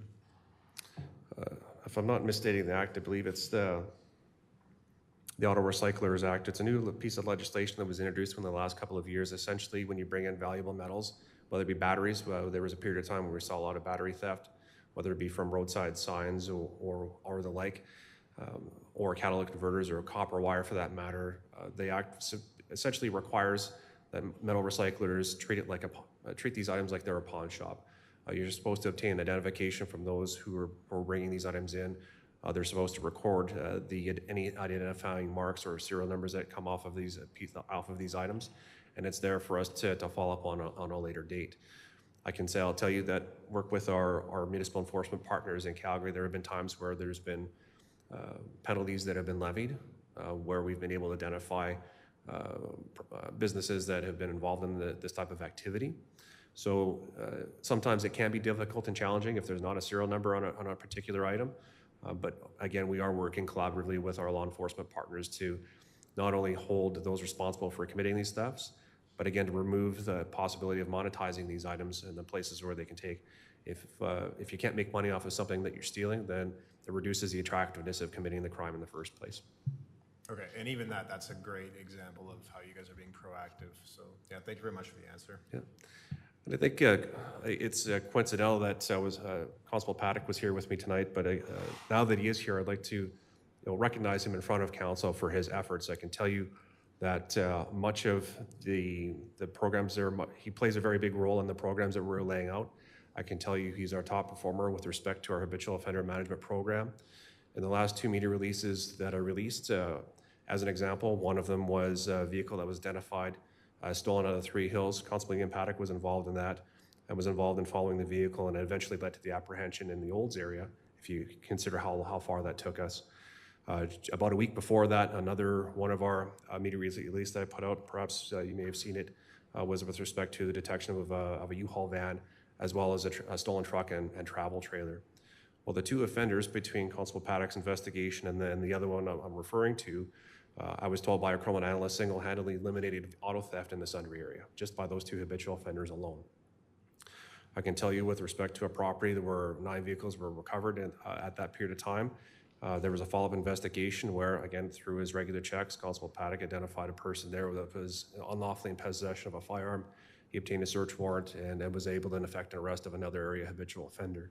In fact, in Q1 for a crime series that involved 3 pharmacy thefts, on the third break and enter to a pharmacy where the theft occurred, our members have been working with the owners to try and find ways to prevent and deter these types of crimes, and some of it involved some innovative technology. But I can tell you, on the third break and enter, Constable Paddock was the lead investigator on that matter. Obtained a search warrant for a business locally and was able to recover items from all 3 break and enters, and it led to charges in all of those matters. So he's been very active. I can tell you he's one of our top performers when it comes to his proactive work, and I call it professionally aggressive deployment of resources towards dealing with these issues. So that only names just a few things that he's been doing in our area, but those are the few highlights that come to mind. And again, I think it's convenient that he was able to be here tonight, and I'd like to recognize him in front of council for his efforts. And again, my thanks and gratitude for his hard work. So, moving on with our traffic safety enforcement initiative, I've laid out some numbers here with respect to our efforts in the area, with respect to, again, our regular enforcement efforts, our check stop program. As you can see in Q1, there are 11 documented check stops in our area, and the various numbers that resulted. As you can see, a total of 760 vehicles were checked. We are seeing some suspended drivers and some impaired drivers through these check stops, and this is just Q1. I can tell you Q2. We've still had progressive check stops. I'm sure during the Strathmore Stampede, I know that we stopped the CEO of the Ag Society. He was kind of surprised to see us out there, but again, we did have some positive feedback with that, but we are seeing the number of impaired drivers being taken off the road with these immediate roadside sanctions increasing, and it's at levels that are higher than we've seen in recent history. Our bar walk program remains in effect. Again, our members are actively out in the bar and in the licensed facilities as much as they can. Through Q1, 65 documented bar walks occurred. But again, that's a matter to ensure that we're encouraging those who are patrons to make sound decisions with how they're going to make their way home. And also, we want to make sure that we're deterring any criminal activity that may be occurring. Our enhanced road safety program is still in the works. It's a program that I'm gradually working on, but what we're trying to do is to gradually implement these programs, get them up and rolling, and see what the benefits are of them, what kind of results we're getting, and then we're continuing to add more programs as we go forward. So again, you may see some underdevelopment areas, but again, as we move forward and as these programs come online, we're looking to build upon the traction that we've already got. So Q1, where our results are, we're seeing pretty well an unchanged number with our reportable collisions, and our injury collisions have come down. I've also given the graphics there with respect to our 4-year averages. So we are in the range as far as those numbers are concerned, and that is, again, largely a result of the proactive efforts of our members on the road. Our community engagement and Indigenous community engagement priority, that's another, again, priority that I believe very firmly in, again, with our integration within the community and providing that community-based policing model to not only the town of Strathmore, but our surrounding communities as well. We maintain a high visibility in the schools. During Q1, there were 30 documented school visits. Now that the school year is back, the school is back in session. All of our schools have members assigned to them. They'll be introducing themselves and again resuming their activities within the schools. But at Q1, just before the school year was out, there was a number of activities that our members were involved in. One in particular was a sad impaired driving scenario. So how it unrolled out, as you can see the photos attached to the package. It was an impaired driving scenario our members attended. It was as well as the fire services as well to simulate what a crash would be like, how to deal with the impaired driver, what that would look like. So we did have a willing participant. You can see in the back seat of the vehicle there, he didn't look too upset about being there, but anyway, it was kind of a little bit of fun that the members had with the students that were there, and I think it was very impactful. In our community events, there were 13 that were attended, and as you can see, there was a number of them there. And again, as you can see, Constable Paddock is in one of these photos, again, demonstrating that he is one of our more active members with respect to our community priorities and our detachment initiatives. Again, moving through, our members did attend a cultural event within the city of Calgary, so it was a Sikh cultural event that our members attended. It was a good learning opportunity. I can tell you some of the members there were also members that I supervised when I was a detachment commander in Chestermere. So it was an interesting event to be able to build on that level of awareness and knowledge, especially for our South Asian community sections of our population that we look after. One of the events there was a basketball tournament. I won't say what the score was or how well they did. I can just say that it was a positive and humbling experience for the members that were there. But again, I think everyone appreciated that they were there. Our community liaison program is still active. We have members assigned to the groups, as you see, and we're always open to having more people that want to have a liaison member signed. Indigenous community engagement is another priority that we have as part of our overall community engagement strategies. We can see we had 3 in particular during Q1. One of them involved, again, continued involvement in our Indigenous awareness and training that we will be rolling out with all of our members, but also, as you can see, the other events that were present there, where we have members in Red Surge and one of our Indigenous members, Constable Tessa Pitt, who is very passionate about participating in these types of events. She's been a very good resource when it comes to some of the knowledge with our Indigenous communities, and someone with whom I use as a resource when I'm planning some of these events and what would be respectful and what would be most impactful with our Indigenous partners. Our other activities, as you can see, our youth and Indigenous Youth Diversion Program is in effect. Our business outreach program, we're going to be piloting that in Rangan Park in our rural areas with our Rocky View County Enhanced position.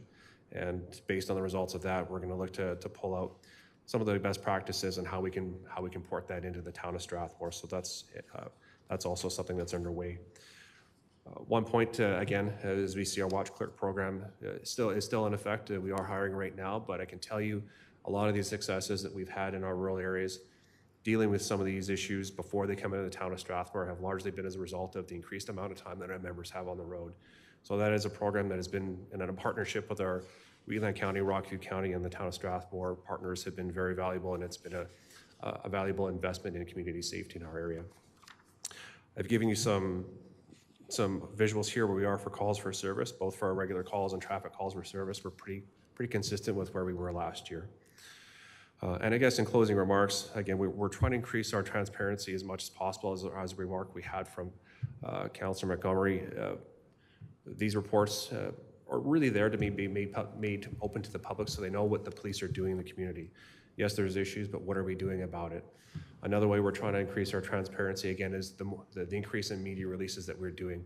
It's not a matter of scaring the community or saying that somehow there's an explosion of crime. Really what it's intended to do is to let people know what is actually happening in the community, what we're doing about it, and certainly to make sure that the public does know that where crimes are committed and wherever possible, that your police service is effective at catching these people and trying to hold them as accountable as we can. That is a report, and if there's any questions, I'd be happy to answer them. Thank you, Staff Sergeant Wilgosh. I have Councillor Mitzner and then Councillor Langmaid. Thank you for a job well done. And on a lighter note, how was your unclaimed auction?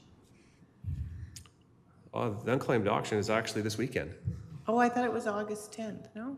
September 10th. Oh, September 10th, sorry. There's Okay, some pretty good items in there, so you have a chance to get out and do some shopping. Councillor Langmaid. Thank you very much, Your Worship. And Debbie, that was a great plug. That worked out well. Planned or unplanned, that was great. First of all, I just really want to thank you both for the amount of work you've been doing in the community, both yourselves and the other members of your team. I know that you've been talking about how you're lifting up your profile in the community and being a little more open and reporting more. And my goodness, I can't tell you how proud I am of the RCMP members in our community, the work that you do, the successes you've had lately, and Constable Paddock. Is it in the water? You've been having a good run. Is it in the water? What's your secret? Don't really have any secrets, just keep working. Just keep working. Well, thank you very much. Thank you. Your contributions are incredible. Thank you very much for the work you do in our community. I just have one very quick, so now that I've pumped you all up, time to poke the ego. No, I'm kidding. I just have one quick question for clarification, and that is, you mentioned an increase in roadside suspensions, and I think you might have mentioned this, but I misheard it.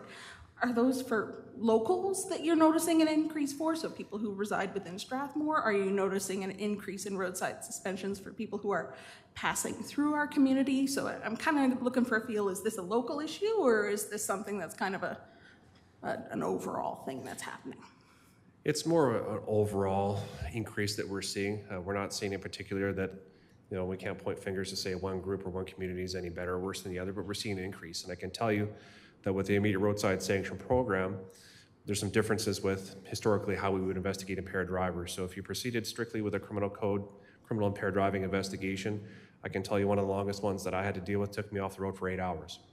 And that's just the investigation portion. That didn't include preparing the disclosure package, that didn't include the ancillary hours that went into submitting the paperwork, to going to trial and being on the stand for an entire day. And quite often, when I was doing mostly in my early days, I would be on the stand for the entire day. With the immediate roadside sanction program, it doesn't preclude or exclude criminal code charges. Obviously, you have to be a candidate for the immediate roadside sanctions.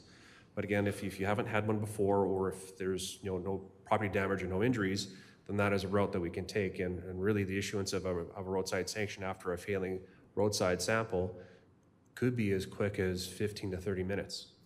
So when we look at the amount of time and resources that go into these sanctions and how long it takes to issue them, that's where we're seeing the less time spent on a criminal matter versus just as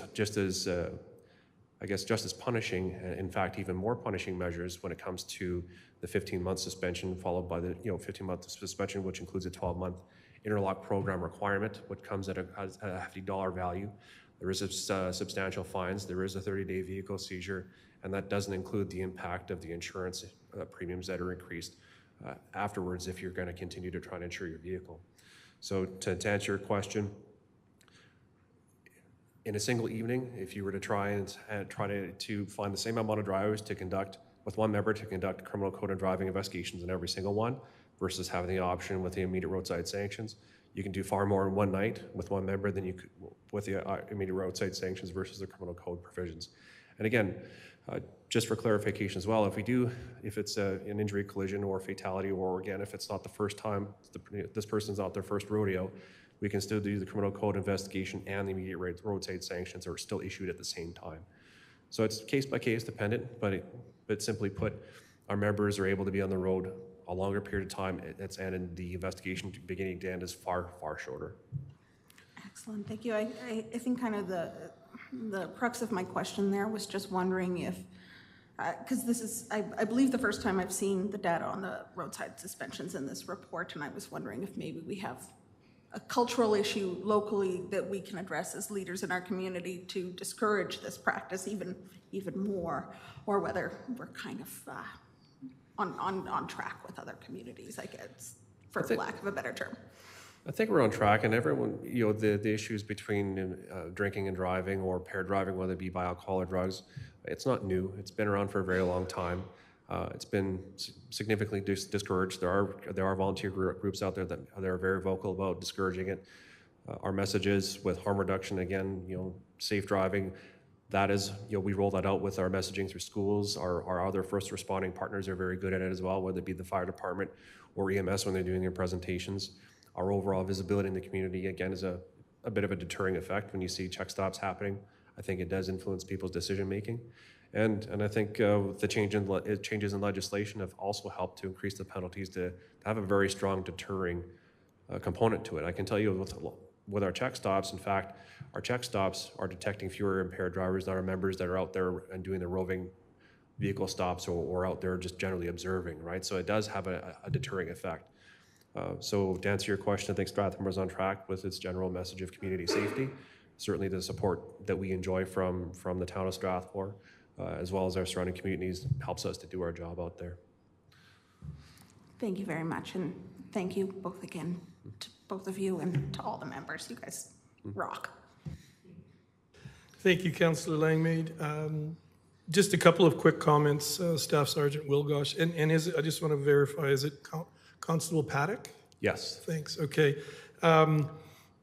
Very impressed with the report. And your communication skills are so good as far as letting the public know through these, but also I've been really happy with the way our comms department has meshed well with you. We can get information out in timely matters. You work really well from the missing person situation we faced earlier on to the other situations. And recently I was really interested in reading that the 9 p.m. Guidelines that you had put out, I think through our comms shared it. So that was really impressive. Very impressed also with the visibility of your members. There's so many times I go to a public event and it's like, I'm just so used to your members being there now, and it's just wonderful for the community. It makes a big difference. They love to see your members out. The parade. Yeah, it's all been really good, so I'm very impressed. I also really respect the responsiveness of your detachment. Last summer, we had some concerns from Orchard Park as far as some things happening late at night, and you guys responded quickly with regular patrols in the wee hours of the morning, and it really went a long way. And I know we're facing that similar situation this summer. I'm sure you've seen some Strathmore Now reports on that, but I really wanted to emphasize when I was interviewed that I have full confidence in this detachment, and your leadership and Constable Paddock has been members like that have been a really good thing. Coming back to your 9 p.m. guidelines, and I was really interested in this, and the question I have for you is, if a family doesn't have, a household doesn't have like a motion-sensitive light, are the recommendations to leave a light on outside? Well, I guess it depends on the layout of your property and what it is you're trying to illuminate. If your property is very visible from the roadway, there may not be that requirement, but if you have high-value items that you park that you can't, I guess, necessarily really block off, or depending what you have in your property or yard, or how open it is, or how far inset you are from the roadway. A lot of our rural properties, we do recommend that they have, a yard light that's on that can illuminate your property, so you can see what's going on from your house, or your neighbors can see what's going on in your yard that doesn't belong. So it's case by case dependent. Doesn't hurt if you do it. Hopefully you have an LED. That's something that's not going to cause your power bill to go up too high, but that does certainly help. Thank you for clarifying that part, and I really appreciated the 9 p.m. guidelines that we could help share. It's been really good. So once more, I'll follow up on Councillor Langmaid's comments. Thank you, Staff Sergeant. Thank you, Constable Paddock, and all the members. We really appreciate what you've done and your hard work in bringing those car theft situations under control. So thank you. And thank you for your presentation tonight, gentlemen. Thank you, Worship, and again, I appreciate your comments. I'll pass them on to the rest of our membership, but again, I'm proud of the work that our members are doing, and without them on the front lines doing what they do, this wouldn't be possible. So again, my thanks. Again, appreciation for their efforts, and again, I'm proud of what they're doing out there. Thank you. And that brings us to the consent agenda. Are there any items that are listed on the consent agenda that any of council may want to have removed and dealt with individually? If not, then I'm looking for a motion to adopt. Oh, I almost brought you back up. I almost put you back in your position. Councillor Montgomery, were you feeling the heat there, Deputy Pearson? I almost got a field promotion there. Yeah, I'll move the consent agenda as presented. Thank you very much. So we have a motion to accept the consent agenda. All in favor? And that motion is carried. That brings us to item 7, confirmation of minutes. 7.1, regular council meeting minutes for July 20th, 2022. Your Worship, Councillor Langmaid? I believe those were included in the consent motion we just made. Why do I always do that? You're absolutely right. Okay. Thank you very much. And before I stumble on to the next one, I'll go now to 8 bylaws. 8.1, land use bylaw, amending bylaw, number 22-21. Chuck, welcome back. Thank you, Your Worship.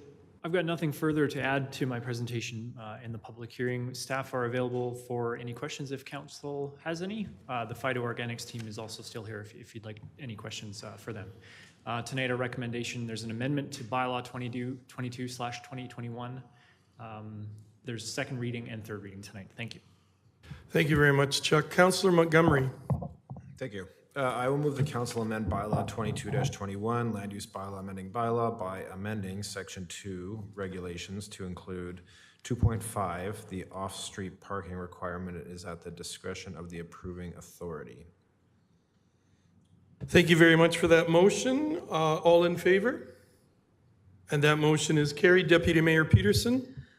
I would move the council give second reading to bylaw number 22-21, being the land use bylaw amending bylaw. Thank you. And now that we have a motion on the floor for second reading, is there any discussion or comments on that motion? Seeing and hearing none, I'll call the question. All in favor? That motion is carried. Councillor Montgomery.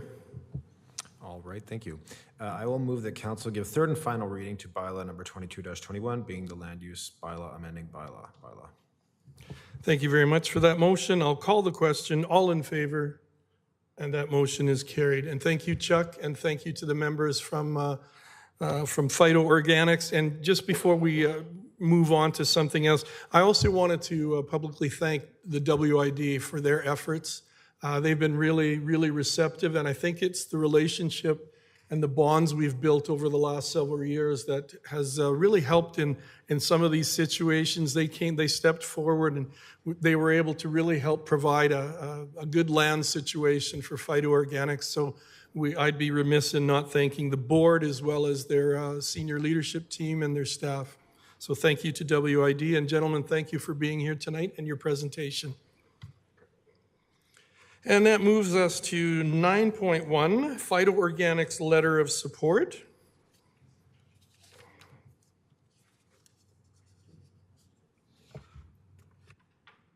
Oh, sorry, Councillor Montgomery. Thank you.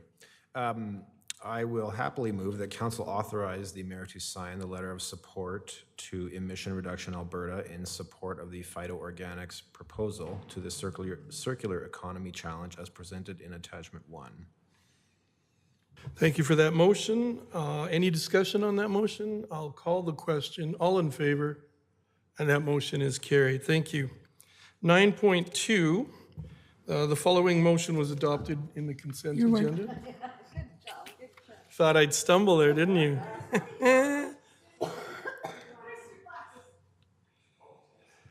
I believe that now brings us, good night, Chris, David, and Tyler. Nice job. That brings us to the number 9.3, Strathmore Municipal Building Flagpoles. Mr. Pretzlaff, are you speaking to this? Good evening and welcome. Thank you, Your Worship and Council. Today I'm here to speak to the purchase and installation of 2 flagpoles for the Strathmore Municipal Building. The purpose of this discussion item is to have the 1 flagpole installed in front of the SMB building here that could I apologize. Administration has received a number of requests from individual residents and community groups to display special flags and recognition of significant cultural events. Additional flagpole would be enabled to meet these requests and honor other recognized key partners such as Siksika Nation. So it's at this time, administration requests that council approve $20,000 from the financial stabilization reserves for the purchase and installation of 2 flagpoles, one that be in front of the building and one on the west side of the parking lot. That's my presentation. If there's any questions from council, I'll be glad to answer them. Thank you, Mark. Councillor Langmaid and then Councillor Wagner. Thank you very much, Your Worship. I have just a couple of questions. The first is, I see that we have 2 potential locations for one of the flagpoles, either on the west side of the parking lot or next to the amphitheater. Could you maybe elaborate on why administration is recommending the west side of the parking lot versus the amphitheater? Through the chair, yes, Councillor Langmaid. Our suggestion or our recommendation is that the west side location would provide extra visibility for those special events and things like that. The flagpole that would be installed here in front of the SMB could be as more of a permanent flag for one of our key partners and things like that. And if there's concerns, that's why we've also provided a second option by the other flagpole. Thank you. And then my second question for you is, does the town have a, for lack of a better term, a flag raising policy on who we might entertain flag raising requests from, requirements, how long we fly them for, things like that? I think the intent is to get the purchase of the flags and of the flagpoles in place, get that working now, and at the same time we would be developing a policy and a procedure for how we would deal with requests. Thank you very much. I suppose if it's okay, I might follow with a comment. Personally, I'm in favor of the location for the second flagpole, actually closer to the amphitheater. I know that these flag raising ceremonies, it's nice when people can gather and attend and maybe be followed by an event or a gathering. And my only concern with the location next to the parking lot is that you don't have a lot of room for, say, a community group to gather as the flag is being raised, because you're bordered on one side by an active road and the other side by a parking lot.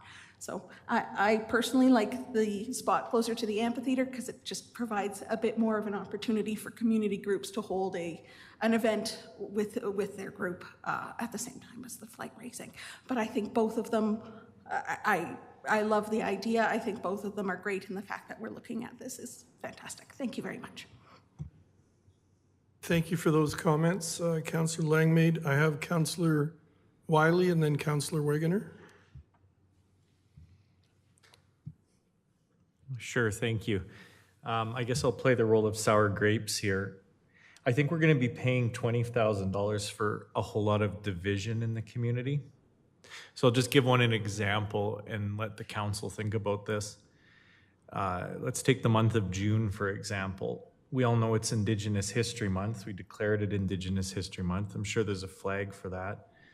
The Catholic parish makes up 15% of Strathmore. Maybe they want to apply to have the Sacred Heart of Jesus flag flown for the month of June. The month of June is the Sacred Heart flag month. Maybe the Calgary Flames go deep into the playoffs and, a community group wants to put up the flames. I think for every group that we recognize, we exclude other groups, and I think it's just going to become a hassle. When I saw the municipal building originally built, before I was a council member, I was pleased to see that we had 3 flags for federal, provincial, and local government, and it was simple, and it was clear, and there needed to be no policy and no confusion. And I think you're paying money, you're using taxpayer money to create division within our community. I would prefer to just stay out of raising flags for different groups. I just think it could be very problematic in the long run, and we'll come to regret it. We'll rue the day that we went ahead with this. Thank you, Councillor Wiley. Councillor Montgomery. Thank you. My memory isn't what it used to be or ever was, but is there a flagpole currently at the amphitheater? Through the chair, yes, Councillor Montgomery. We have 3 that are in front of the building, and a 4th one was installed, I think, earlier this year or late last year on request of the Kinsman group that requested an additional flagpole within the park. Okay. Okay. And so, does that currently fly any particular flag, or is it open for anybody? Right now, it only flies the Canadian flag. Yeah. But again, I think in the development of a policy would be necessary for us to look at changing that one. As you've indicated, there are some challenges without an existing policy. We just haven't really fielded a number of requests based on that. Okay. And so you're one of the proposed options would be to install a second flagpole over there, is what what you're saying. That's correct. We've indicated two desirable locations, Yeah. and based on that, with our opinions of locations, but taking note of what Councillor Lang has indicated, that's why we're here in front of council for both authorization for the funds as well as for their feedback on the proposed locations. Okay, great. Thank you very much. Thank you, Councillor Montgomery. Before I go to Deputy Mayor Peterson, I just had a quick question for you, Mark. Have we heard from other communities if they have a flagpole for specific groups, how it's gone for them, any controversies or pitfalls? To my knowledge, I can't speak to every community. Maybe CEO Scoble has some, obviously some history of his time with other communities. Thank you. Yes, Your Worship. I did serve a community that had a community flagpole for many, many years before I worked there. There really wasn't any issues with it per se. The main thing that we were very careful of was that it wasn't politically orientated or international affairs or protest groups against a form of government in another country. But in terms of prior to installation of a Métis flag and a Treaty 6 flag, they flew those regularly during specific times of the year. Pride Week, the Pride flag was flown. Scouts Week, the Scout Week flag was flown. There was probably 20 flags flown a year on it from different community group requests, and those group requests had to come in and meet the policy and be approved by both the CAO and the mayor to fly them. Okay, thank you for that clarification. Deputy Mayor Peterson. Thank you, and I appreciate the sentiments that are being voiced because I think they represent our community. But I do think that flying flags for special interest groups under policies, under directed policies that representatives of this community will have input into, builds inclusion. And I've seen it in other communities, especially where partnering Indigenous communities, but also for the same reasons that the CAO mentioned. I've also seen some, that it is a real good opportunity to highlight groups that have specific needs or interests that lend itself very much to education. And I was thinking about Calgary flying the autism flag. And I know that they did a bunch of media comms around that and how positive it was. So I think that it has to be mindful. It has to have parameters. And I think that when we move forward on that, it is a process of inclusion, not exclusion. And, I'm hopeful that our province doesn't wind up separating from Canada, because then we'd have to lose two of the flags. But other than that, I think that this will be an inclusionary process. Thank you, and thank you for the work you've done. Thank you, Deputy Mayor. Councillor Wiley. I just think any policy you create will cause problems. So take like Scouts Canada, for example. Nobody's going to dispute that that's not a good organization.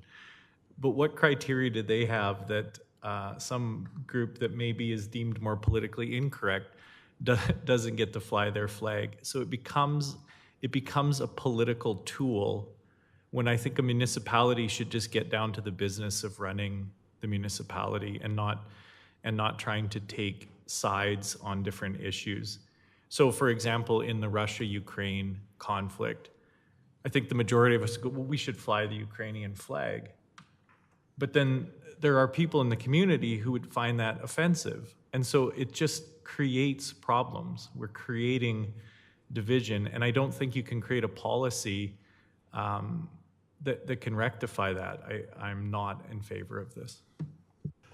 Thank you, Councillor Wiley. Before we continue any further discussion, I think our procedure is typically we put a motion on the floor and discuss. Before we do any further discussion, we should have a motion, but just before that, does anyone have any more questions for Mark or Senior at our CAO? Then Councillor Langmaid? I'm prepared with the motion. You're going to put a motion on the floor. Thank you. I'd like to I'd like to move that council approve $20,000 from the Financial Stabilization Reserve for purchase and installation of one flagpole in front of the Strathmore Municipal Building and one flagpole next to the adjacent to the existing flagpole at the Kinsman Lake Amphitheater, and that council direct administration to prepare a flag raising policy that identifies fair and equitable practices for determining the eligibility of community groups to fly a non-governmental flag in the community. Thank you for that motion. And now that we have a motion on the floor, discussion and comments. I have Councillor Montgomery first, and then Councillor Mitzner. Your Worship, this isn't the motion that's before, or it is, oh, sorry, I'm sorry, yeah. Yeah, thank you very much, Your Worship. I completely agree with Councillor Wiley. First of all, like it's spending money that we don't necessarily have to spend. It doesn't. And I agree with Councillor Wiley's point about I like to focus on the business of the municipality. I'm less inclined to focus on the social aspect of the community, because I think that we should focus more on the business, and I don't think that this kind of goes towards the business side of managing this organization. And I agree as well that I'll say as well that I don't like the idea of anytime we approve something like this and then we say, okay, now let's make a policy, there's staff time that goes into that. And so that costs extra money actually to go ahead and do that. That takes staff time away from other actual business of the municipality. And then on top of that, I do also agree that there is potential for controversy or problems. So as the government of the municipality, it's our duty to be neutral, I believe, and to not take stances that might that some members of the community would support and other members of the community would not support. That we're here to pick up the garbage, supply water, provide limited social services, recreation. I don't think we're here to kind of, take personally, I don't think the organization is meant to take stances and to take steps that might cause division.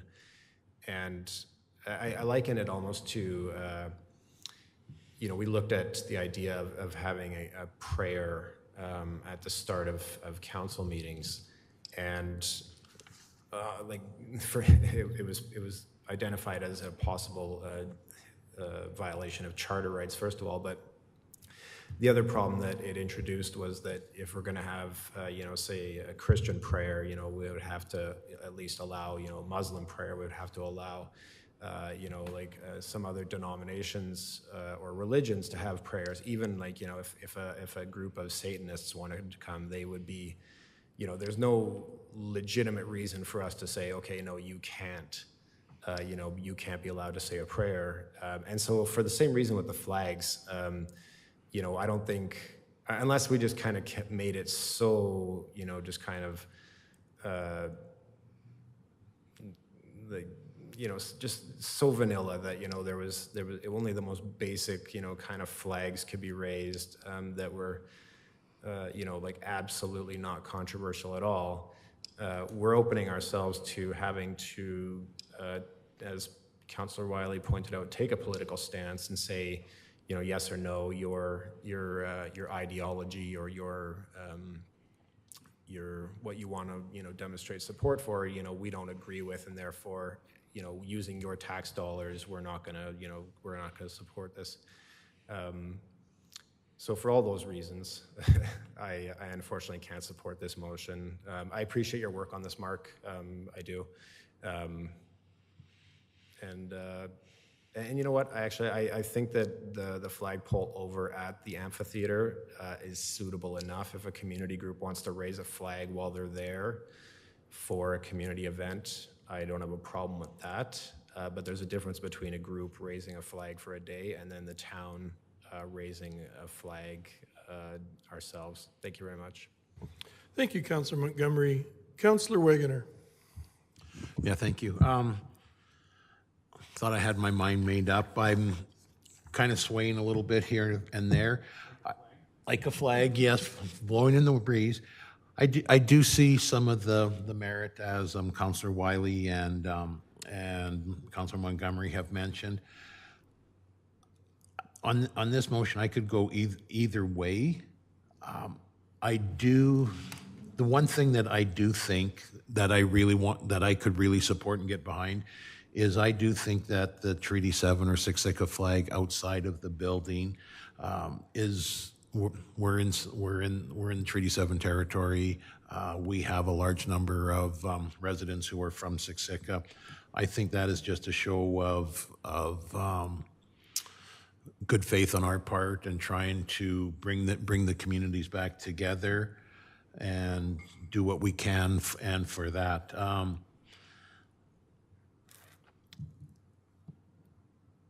I could almost see an amended motion on this to just install the Siksika flag. So that's just my 2 cents worth. Thank you. From a procedural point of view, if Councillor Wiley or other councillors were against this but wanted to have the one flagpole, you could defeat this motion and put forward a second motion, correct, Chris? Thank you very much. Councillor Mitzner. I believe all the different events that you're describing could celebrate their events with banners versus flags. So I'm not in favor of the flagpole. Thank you. Thank you. And I've listened to everyone, and I'm like Councillor Wegener. I thought I had my mind made up, but I have been listening to some of the arguments brought forward, and I'm not so much in favor of having that extra flagpole that the town would be responsible for, or that would be taking applications and making judgments on and deciding. So I would not be in favor of this motion, and I would be in favor of a motion that just dealt with the one flagpole in front of the building. Deputy Mayor Peterson. Thank you, Your Worship. I just want to say that this council and a previous council, one made a very formal commitment, not by motion, but a formal commitment, and one made a tacit commitment through our Siksika partnership to fly the Siksika flag. And I just want to make that very clear that was something that was, although not voted on, and that's why I'm sure administration is bringing here tonight, it was something that was broadly discussed, widely accepted by councils that were here. And I also just want to state for the record that no politician seated behind this table is neutral. That's why we have votes that are won and lost. And the opinions that come before us are great. And I didn't know there was a flagpole. I don't know how I missed that already at the gazebo, yeah, at the amphitheater. So I think that suffices, and I'm in favor of anyone coming to town to ask for permission under whatever policy administration comes forward with. And if Councillor Wagner were to move an amendment, or if we were to defeat this motion and move an amendment, I'd be happy to do that. But I do think that bringing all kinds of different community measures into a space for people to be widely acknowledged is critical. And just as Councillor Montgomery said, this council had a desire at one time, not this current council, where they did bring prayer before every meeting, I think. And we have, and that was considered a charter breach, and so it didn't go forward. But I also want to state for the record that we have embraced prayers in this chamber since that time. And so we always recognize that there are variances in practice that speak to decency and respect and inclusion. We have a healing garden in front of our town hall that has a very, very Indigenous context that embraces all community. So I think that the opinions are ones that all need to be respected, but everything that we do behind this table brings controversy, and that's why we're here. And so there's nothing that we should shy away from, but we should always deal with it with care and respect and hopefully good process. Thank you, Your Worship. Thank you, Deputy Mayor. Councillor Langmaid.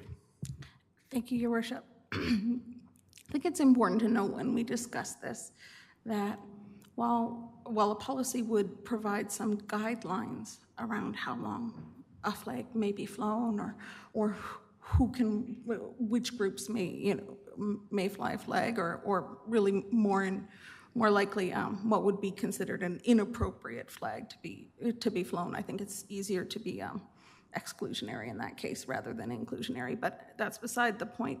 I think the important part is that it's not council as a whole deciding which flags will be flown. It's members of our community asking to be represented in an area of town, and because their acknowledgement of a portion of being a portion and a member of our community is important to them, and they want to demonstrate that they're here and that they're proud to be here. And I think that that's something really important that we as a council can do to promote, the diversity that is within our town of all the different people who call Strathmore home, and that we do have a variety of cultures and groups that want to feel like their town is proud of them too. So I am in, as the motion maker, I am obviously in support of this motion. I'm in support of the idea that residents of our town deserve to have some say in who gets represented as a member of our community and who gets to stand out and say, hey, I'm here and we're really proud to be here. As for the concerns around division, I can understand that, but we're here in these seats because we stood up and said we want to make the hard decisions. And that is not always an easy role to take. Sometimes that means causing a bit of controversy. But I think it's important that we recognize as in our roles as leaders in this community that the community deserves some ownership over what their community looks like too. That residents here deserve ownership over what gets displayed in our town. And without an opportunity to even do that, without a flagpole that we could use to help quite literally fly their flag, that's difficult to do. Thank you. Thank you, Councillor Langmaid. Any further discussion on that? I'll call the question. Is everybody familiar with the motion now, what's on the floor? I'll call the question. All in favor? And opposed? So the motion is defeated. But now if I could turn to the CAO for a question, and that is, I'm assuming that both flags are identically priced. So we'd need a motion, if someone wants to put a motion for the Siksika flag, there would need to be a price involved? Well, I think I don't think we've done detailed pricing on this, but I think the intent was, construction efficiencies of doing two at once. So if there was an amendment made for one, I would suggest maybe 12,000 just in case, because we haven't gone to the marketplace yet. So something to the effect of up to 12,000? Yes. Thank you. Councillor Wegener. I move that council approve up to $12,000 from the Financial Stabilization Reserve for the purchase and installation of one flagpole in front of the Strathmore Municipal building. And did you want to speak to your motion, or are you comfortable? I'm comfortable. I mean, I think I did speak to it as far as the Siksika Nation and the community residents. Thank you. And now that we have a motion on the floor, further discussion, Councillor Mitzner.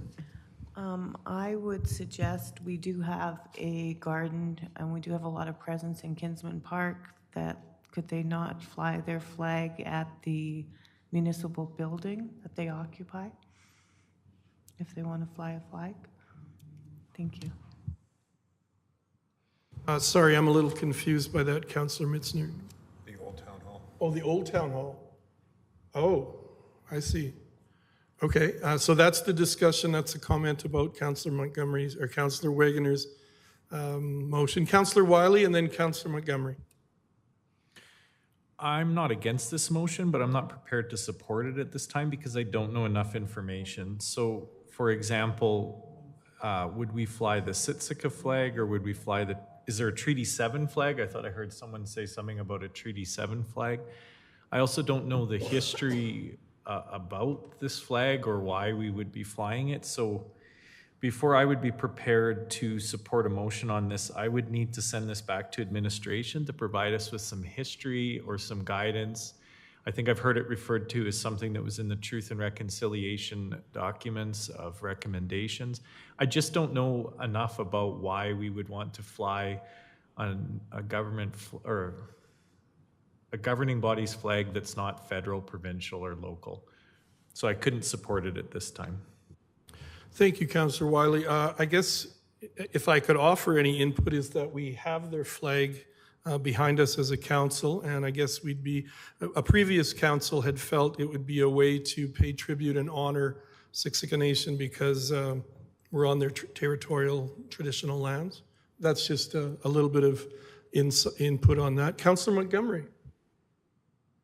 Oh, yeah, like I was just gonna in response to Councillor Peters or Deputy Mayor Peterson's point about we certainly did say we wanted to fly the Siksika flag or have the Siksika flag displayed, and that I believe was why we got the flag that's behind me right now, which is the Siksika flag, and it I just can't hear you. What did you say, Councillor Montgomery? Well, I was just saying that as a council we at some point we did say we wanted to have the Siksika flag. And that's why we got the one that's behind me right now. I thought that's what we were doing when we got that flag, and it's displayed prominently beside. Oh, and we even have Wheatland counties. So, yeah, I guess I would be more comfortable with this if I had some information similar to what Councillor Wiley has kind of discussed. I'd be interested to know. I think I'd just be interested to have a more fulsome discussion about that option. Thank you. Thank you for that. And I guess with the motion on the floor, if councillors feel uncomfortable with that, then you would vote against the motion. Deputy Mayor Peterson? I just wanted to say in response to Councillor Wiley's question, one of the reasons that we agreed to fly the flag outside, and it was pretty clear. Councillor Montgomery was a part of those conversations with originally with Herman Yellow Old Woman and Reuben Breaker and Bob and Audrey Breaker were the people doing that. But one of the reasons that neighbors of First Nations fly their flags or fly each other's flags is that the non-First Nations, as Mayor Fuel said, we recognize that we are treaty people. It's not just Indigenous people who are treaty people. We're all treaty people. We were all signatories to the treaty. And so we recognize that there's still a sovereign people with at least a sovereign culture with a sovereign government. And so recognizing that, we fly their flag. So we did go through a great deal of that. I don't need to go through that anymore. I mean, we all know or at least we should know if we're sitting here, the municipal tenets of the Truth and Reconciliation Commission. They outline it beautifully and eloquently as to why that would happen. But it was a fairly short conversation, that I remember. It was a one evening, and it was a commitment that we made. And I'm certainly not going to go back on my word. And so I very much support this motion, Your Worship, and thank you. Thank you, Deputy Mayor Peterson. And so I guess if everyone is clear, we have a motion on the floor for the purchase and installation of one flagpole, which would be for Siksika Nation. And if there's no further discussion, I'll call the question. All in favor? And opposed? And the motion is carried 4-3. Thank you, everyone, for the good discussion. Mark, thank you for your presentation as well and the work you and your... Was the motion for the Siksika flag or for a Treaty 7? I believe Siksika Nation. There would not be a reason to fly a treaty flag. I thought you said we're all treaty people, We are all treating people, no. Okay, moving right along to item 10, councillor information and inquiries. 10.1, questions between councillors and or council statements. Councillor Montgomery. And I hope everyone can hear me. So I know we've received some reports. Tonight we received one from Councillor Langmaid with regards to the Marigold board. And then we also receive reports, I believe, from Councillor Wagner and Peterson with regards to wheatland housing. I would appreciate if you guys could include the actual minutes of the meetings as well. The reports are good, but I would think I would prefer to also get the minutes as well, please. No. I thought I saw minutes, but I could be wrong. Did you shut me off? Wheatland Housing Authority always includes their minutes. Every single set of ratified minutes in the 9 years that I've sat on Wheatland Housing has appeared before this council. Every single set of minutes, likewise with Marigold Library and what EMSA circulates the minutes, but they don't necessarily appear as a part of our minutes, but we can do that. But Wheatland Housing Authority minutes appear all the time. In terms of what Councillor Wagner has prepared for you tonight is a very, very detailed report for the perusal of council that is very reflective of what you'll see when the ratified minutes come out after our meeting tomorrow night. Thank you, Deputy Mayor. Councillor Montgomery, response? Are you saying the minutes are included here or they're not included at this point?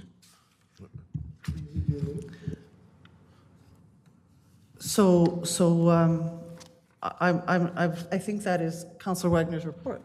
Go ahead, Councillor Wagner. Yeah. So, Councillor Wagner. Councillor Montgomery, this report that I put out is what it is right from our minutes of the meeting. I take our minutes, I write it down, and as it will be ratified, this is what it more or less looks like. I don't put in any personal information such as financial reports or naming of staff unless it's a congratulatory thing from the CAO.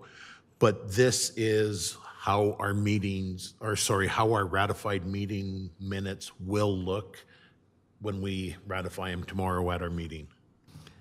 And so the meeting from 2 meetings ago, you would have seen at our June or May, one of our meetings, but they are always in your minute packages. So, but it takes us, there's always a month lag to ratify. So this council traditionally has always received the report from the Wheatland Housing well ahead of the actual minutes of that previous meeting. This one is a little bit quicker because normally our meetings are on the second Thursday of every month. But in this particular case, we had a meeting at the end of August. So it's a bit about a step. So Councillor Wagner prepared this very detailed report for your perusal. And then, but we will have our monthly meeting tomorrow night. And then we will ratify the 25th, the meeting of the 25th. And when administration deems it appropriate, they'll include those in the next minutes for council and so on. And that's how it goes. Sorry, and so this report here, I believe, is for July 14th. And so you're saying that the minutes... If that's from July 14th, that is minutes. But you should also be seeing Councillor Wagner's report somewhere in here. This is minutes. So you're seeing under 10.2, the minutes. But I think I also saw somewhere here Councillor Wagner's report somewhere. Like all I have under 10.1 is just, I believe it's a report. Like I don't see anything about motions or votes or anything in this. So what you're saying is it's listed as minutes, but it's a report. Is that your point? No, I'm saying that this is, like the 10.1 says it's a report submitted. There are a couple of motions. Richard Wagner mentioned Alan Larson. Martin Gauthier moved Alan Larson to be accepted as a board member. Approved. Where is that at? Right here on page 123 of 129.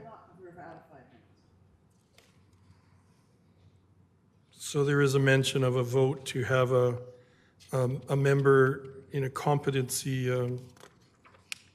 Okay, so I guess what you're saying is that normally the minutes are included, and I'm not seeing them, I guess, or these aren't the minutes, is what you're saying. Okay, okay, but in the future, I guess you're saying I can expect that. No, that's not what I'm saying, Councillor. I'm saying that the minutes of the Wheatland Housing Board always show up on a regular basis.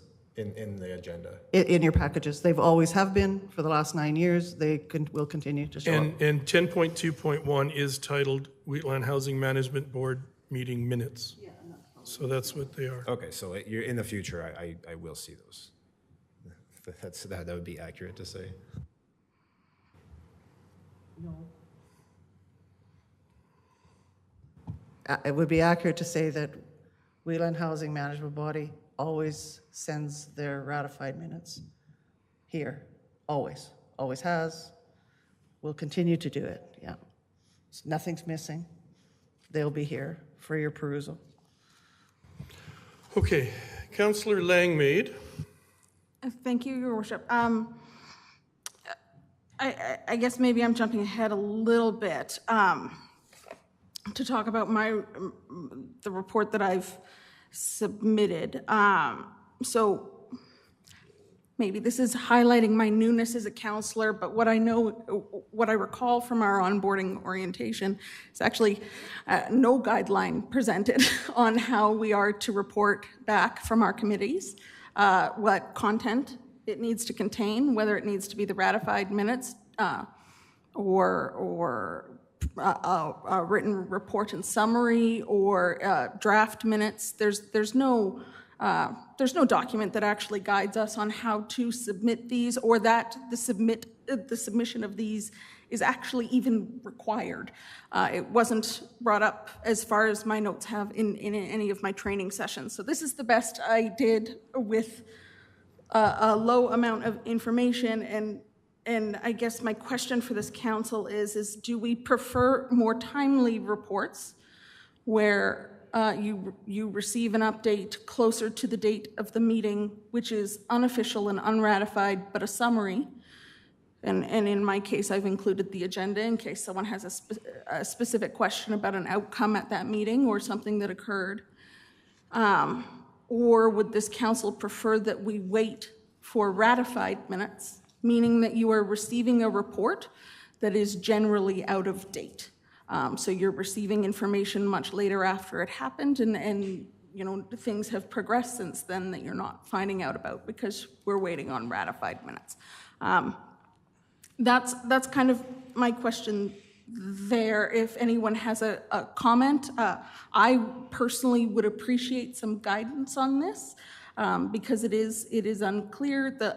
Some councillors are submitting, other councillors we haven't seen reports. I have been guilty of not submitting reports, so it is my goal to do better and become consistent with that. But I think some guidelines over how I can best do that in a way that this council expects would be helpful. I know that there may have been previous practices with other councils that have happened in the past, but that discussion hasn't been had with this current council, and I think it's a good one for us to discuss and come up with some guidelines on so that we can all be held to the same expectation.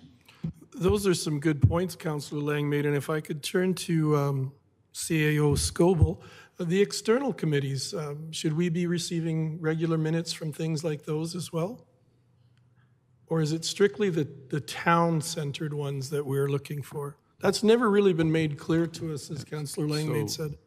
Yeah, thank you, Your Worship. I mean, it's council's prerogative, whatever you do. I've seen, my experience is generally the external committee minutes are not attached to the meeting agenda, but I don't know if I defer to other members of the SLT with experience elsewhere, but the communities I've served, I don't recall them being attached to agendas. It's not to say you can't do that. If you want to do that, that's perfectly fine. Okay, thank you. Councillor Wagoner.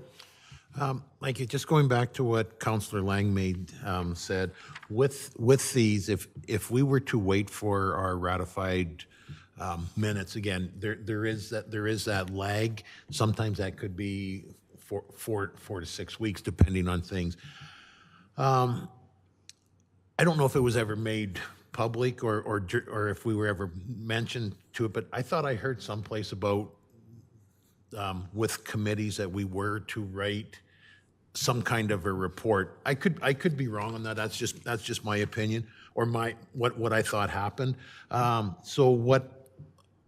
With Deputy Mayor Peterson and myself being on a couple of committees together, we've kind of split the work up. I do WHMB. She'll look after WDEMSA. We'll send out reports. We send the reports to each other, first of all, for review. Then we send them to administration. We don't send them out to councillors.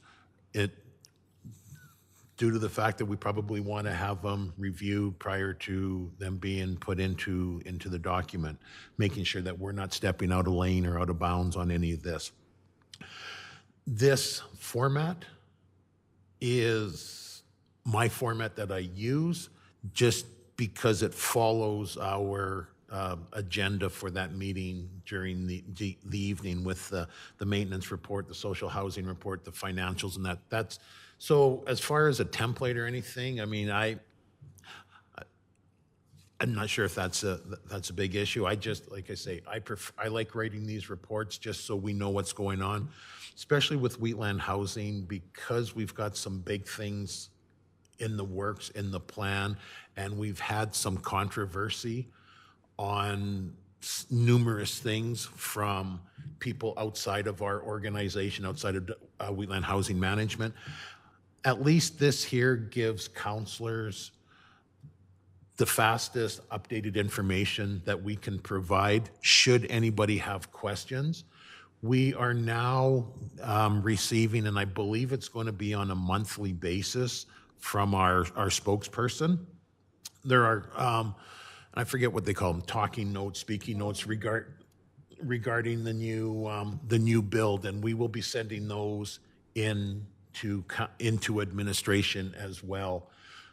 We just received the first one mid last week, I believe. So we're just it's a high visibility project. I think there's a lot of people who would like to see this fail. I don't want us to be part of what makes it fail if it does. So I'm giving you the most up-to-date information that I can without stepping out of bounds as far as names and finances and that go. Thank you. Councillor Montgomery, followed by Deputy Mayor Peterson. Yeah, thank you. And yeah, don't get me wrong, Councillor Wagner, I certainly appreciate the timely information that you're providing. I do. And would you care to elaborate on the statement you made about, like, you said a lot of people that would like to see it fail? Oh, okay, I may have exaggerated on that. Even if you just want, like, because I don't know what you mean exactly, but if you just want to elaborate, because you're talking about the lodge. The lodge build. And people want that to fail? There are, I can't confirm, but there's just some. If I could just interject as the chair, perhaps this I learned at our strategic planning from the facilitator, maybe we should stay out of the weeds. Councillor Wagner, it might be problematic for us to carry on with this discussion. Rather, maybe we should be focused on what kind of reports we want from which committees and boards. Does that make sense? Like maybe we should be considering certain boards and committees where we contribute a great deal of money as a town, then we would want to possibly see regular reports. I don't know if that makes sense, but we have some committees and boards that do work in the town and are funded quite heavily by the town. So maybe those are the ones we should have reports from. If there's a smaller one that isn't, I don't want to say isn't as, I don't mean to say isn't as important. I don't want to insult anybody, but there are some that are, that are involved in doing business for our residents, and the town also puts in a great deal of funds for them. And that's something, I guess, as a council, we would have to decide. Councillor Mitzner, I think you beeped in or lit up. I think you can. Councillor Mitzner now, you should be good. I thought we were waiting on direction as a result of our strategic planning on which boards and committees we were going to continue to sit on, and we were going to continue to report on. So I think it's time that we need to know that. It's a task that needs to be completed. We're going into our second term, and I'd like that information as soon as possible. Thank you. And I see Chris nodding. Do you have a timeline where we would have that coming to us for a full and fulsome discussion? I'm sorry, I'm just looking, but I believe it is our committee of the whole next meeting. Okay. Just confirming that, but it's pretty quick. Okay, thank you. So, Councillor Langmaid, are you good with... Kara? Sorry to interrupt you. Kara did have her hand up on the screen there, so I want to give her an opportunity. You're up, Kara. That's okay. So Chris is absolutely right. So this is scheduled to come forward to Committee of the Whole. So we're bringing the bylaw back. You will see it next week. Thank you for that, Kara. Other comments? I have Councillor Langmaid, Councillor Montgomery, then Councillor Langmaid. Thank you. Like I was under the impression this was a council question and statement time, which is, and you know, we're collecting information about, you know, the committees we're on, and I was interested by a comment that was made by one of our representatives on Wheatland Housing, and so I just wanted to find out what he meant by the statement. I can appreciate that perhaps it's a discussion that we should be having maybe behind closed doors, and so I'll just leave it at that. Thank you. Thank you, Councillor Montgomery. I would think that's a very good point, that if we are to discuss the situation, it would be a far better place to do that in camera.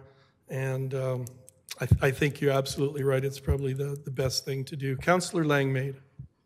Your Worship, I actually have a motion randomly for you.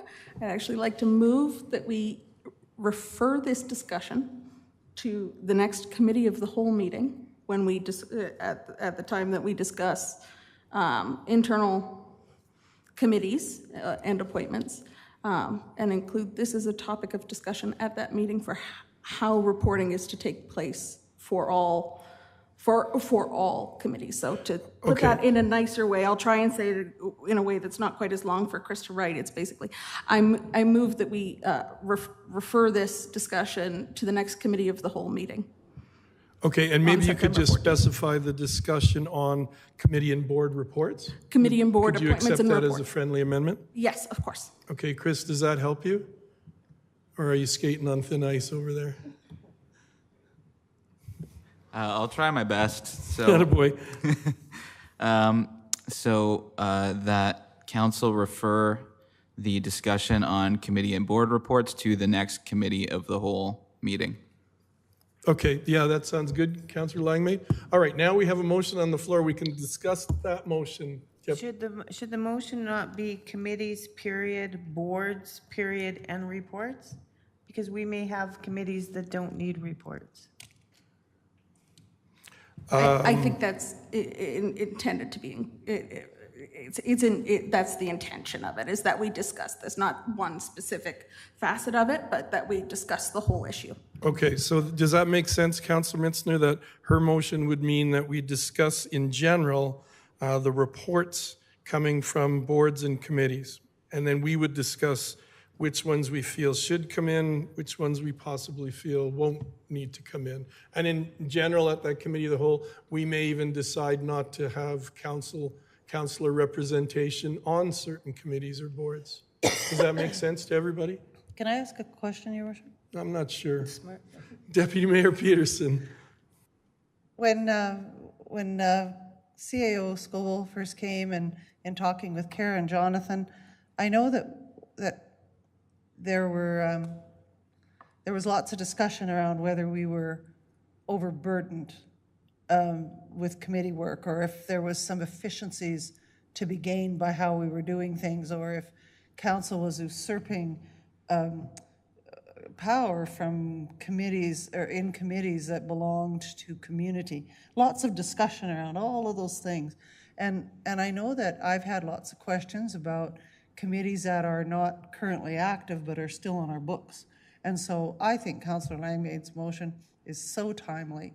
And I would like to ask, I know Kara has input into this, and I think this is something that we would also include on this, because I would like to have a wholesome discussion about it and be able to report back to people in community who were on committees and aren't now, because I don't want them to feel put aside or to be hurt or to be feeling like the issues that they were addressing on those committees were not critical ones, because they were, but to bring an understanding, the broadest base understanding that we can, to how we're going to move forward in the best possible way. And so I'm very supportive of what Councillor Langmaid has brought up. It's really timely. Thank you for those comments. We do have a motion on the floor, and Councillor Langmaid accepted a friendly amendment. So is everyone comfortable with the motion that's on the floor? I'll call the question. All in favor? And that motion is carried. It will come to us for a full and fulsome discussion at the next meeting, the Committee of the Whole meeting for September 14th. Thank you, everybody. Question and answer period. Councillors may ask questions of the CAO at this time. No personal questions, though. Councillor Montgomery. Go ahead. Thank you. Your Worship, is it okay if we may I ask that we return to agenda item 10.2.2, which was my now maybe already discussed report from the Marigold Library System. Did you email us a report too? I thought. It is in your email, and actually a copy should be on your desk. I had physical copies provided to each councillor. Okay, thank you. So carry on, Councillor Langmaid. Thank you very much, Your Worship. I'll keep this very brief. I've provided a summary of just some highlights that I thought would be of interest to Council, including some organizational updates following the departure and retirement of former CEO of Marigold, Michelle Toombs. The Marigold Library System is happy to share that Lynn Price has stepped into the role of Marigold CEO as of mid-June, and she's taken off the floor running. And in fact, you'll see her next week as she comes to speak to Council at the Committee of the Whole meeting. And as a result of her appointment as CEO, it created a bit of a domino effect of people moving around, of which I have included in the summary here of a few different people who have taken on new roles in the organization. In addition, there's a few key operational updates that I wanted to share with Council this evening. The first is that a memorandum of understanding has been signed between the Marigold Library Board, or the MLS Board, and the Town of Strathmore Library Board. Marigold has provided $20,000 in funding using their on-reserve grant from the province to deliver programming, conduct outreach, and hire staff from Siksika Nation, and that was in partnership with the town of Strathmore Library. The purpose of that money was to actually hire some Indigenous kids to be summer students and conduct a summer reading program and outreach in their community. And I am excited to hear the outcomes of that program at an upcoming Strathmore Library Board meeting later this month. Finally, there were a number of policies and bylaws that were reviewed and approved. No major changes were made to any of them, nothing that would impact the operation or that might, in my opinion, would concern Council. They are all included in the agenda package that I appended to this report. One policy was referred back to a committee for clarification.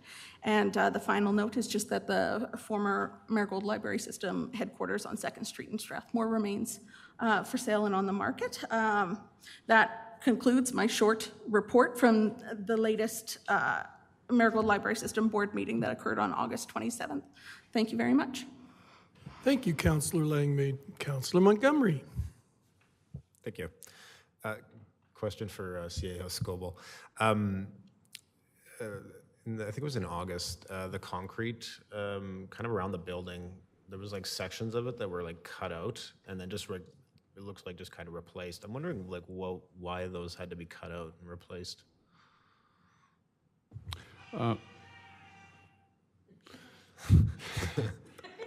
Believe me, I don't sing that good. I'll have to follow up. Probably some warranty work still on the building, but I'll get the particulars for you on that. Okay, great. Thank you very much. Councillor Mitzner. 2 questions. I'd like to know where we're at with the EDC vacancy for employment. Yeah, personal matters should be discussed in camera. Thank you. And I'd also like to know if we could continue the due diligence in reference to a possible joint venture with the Marigold Library. Again, land matters should be discussed in camera. Any other questions for CAO Scoble? Okay.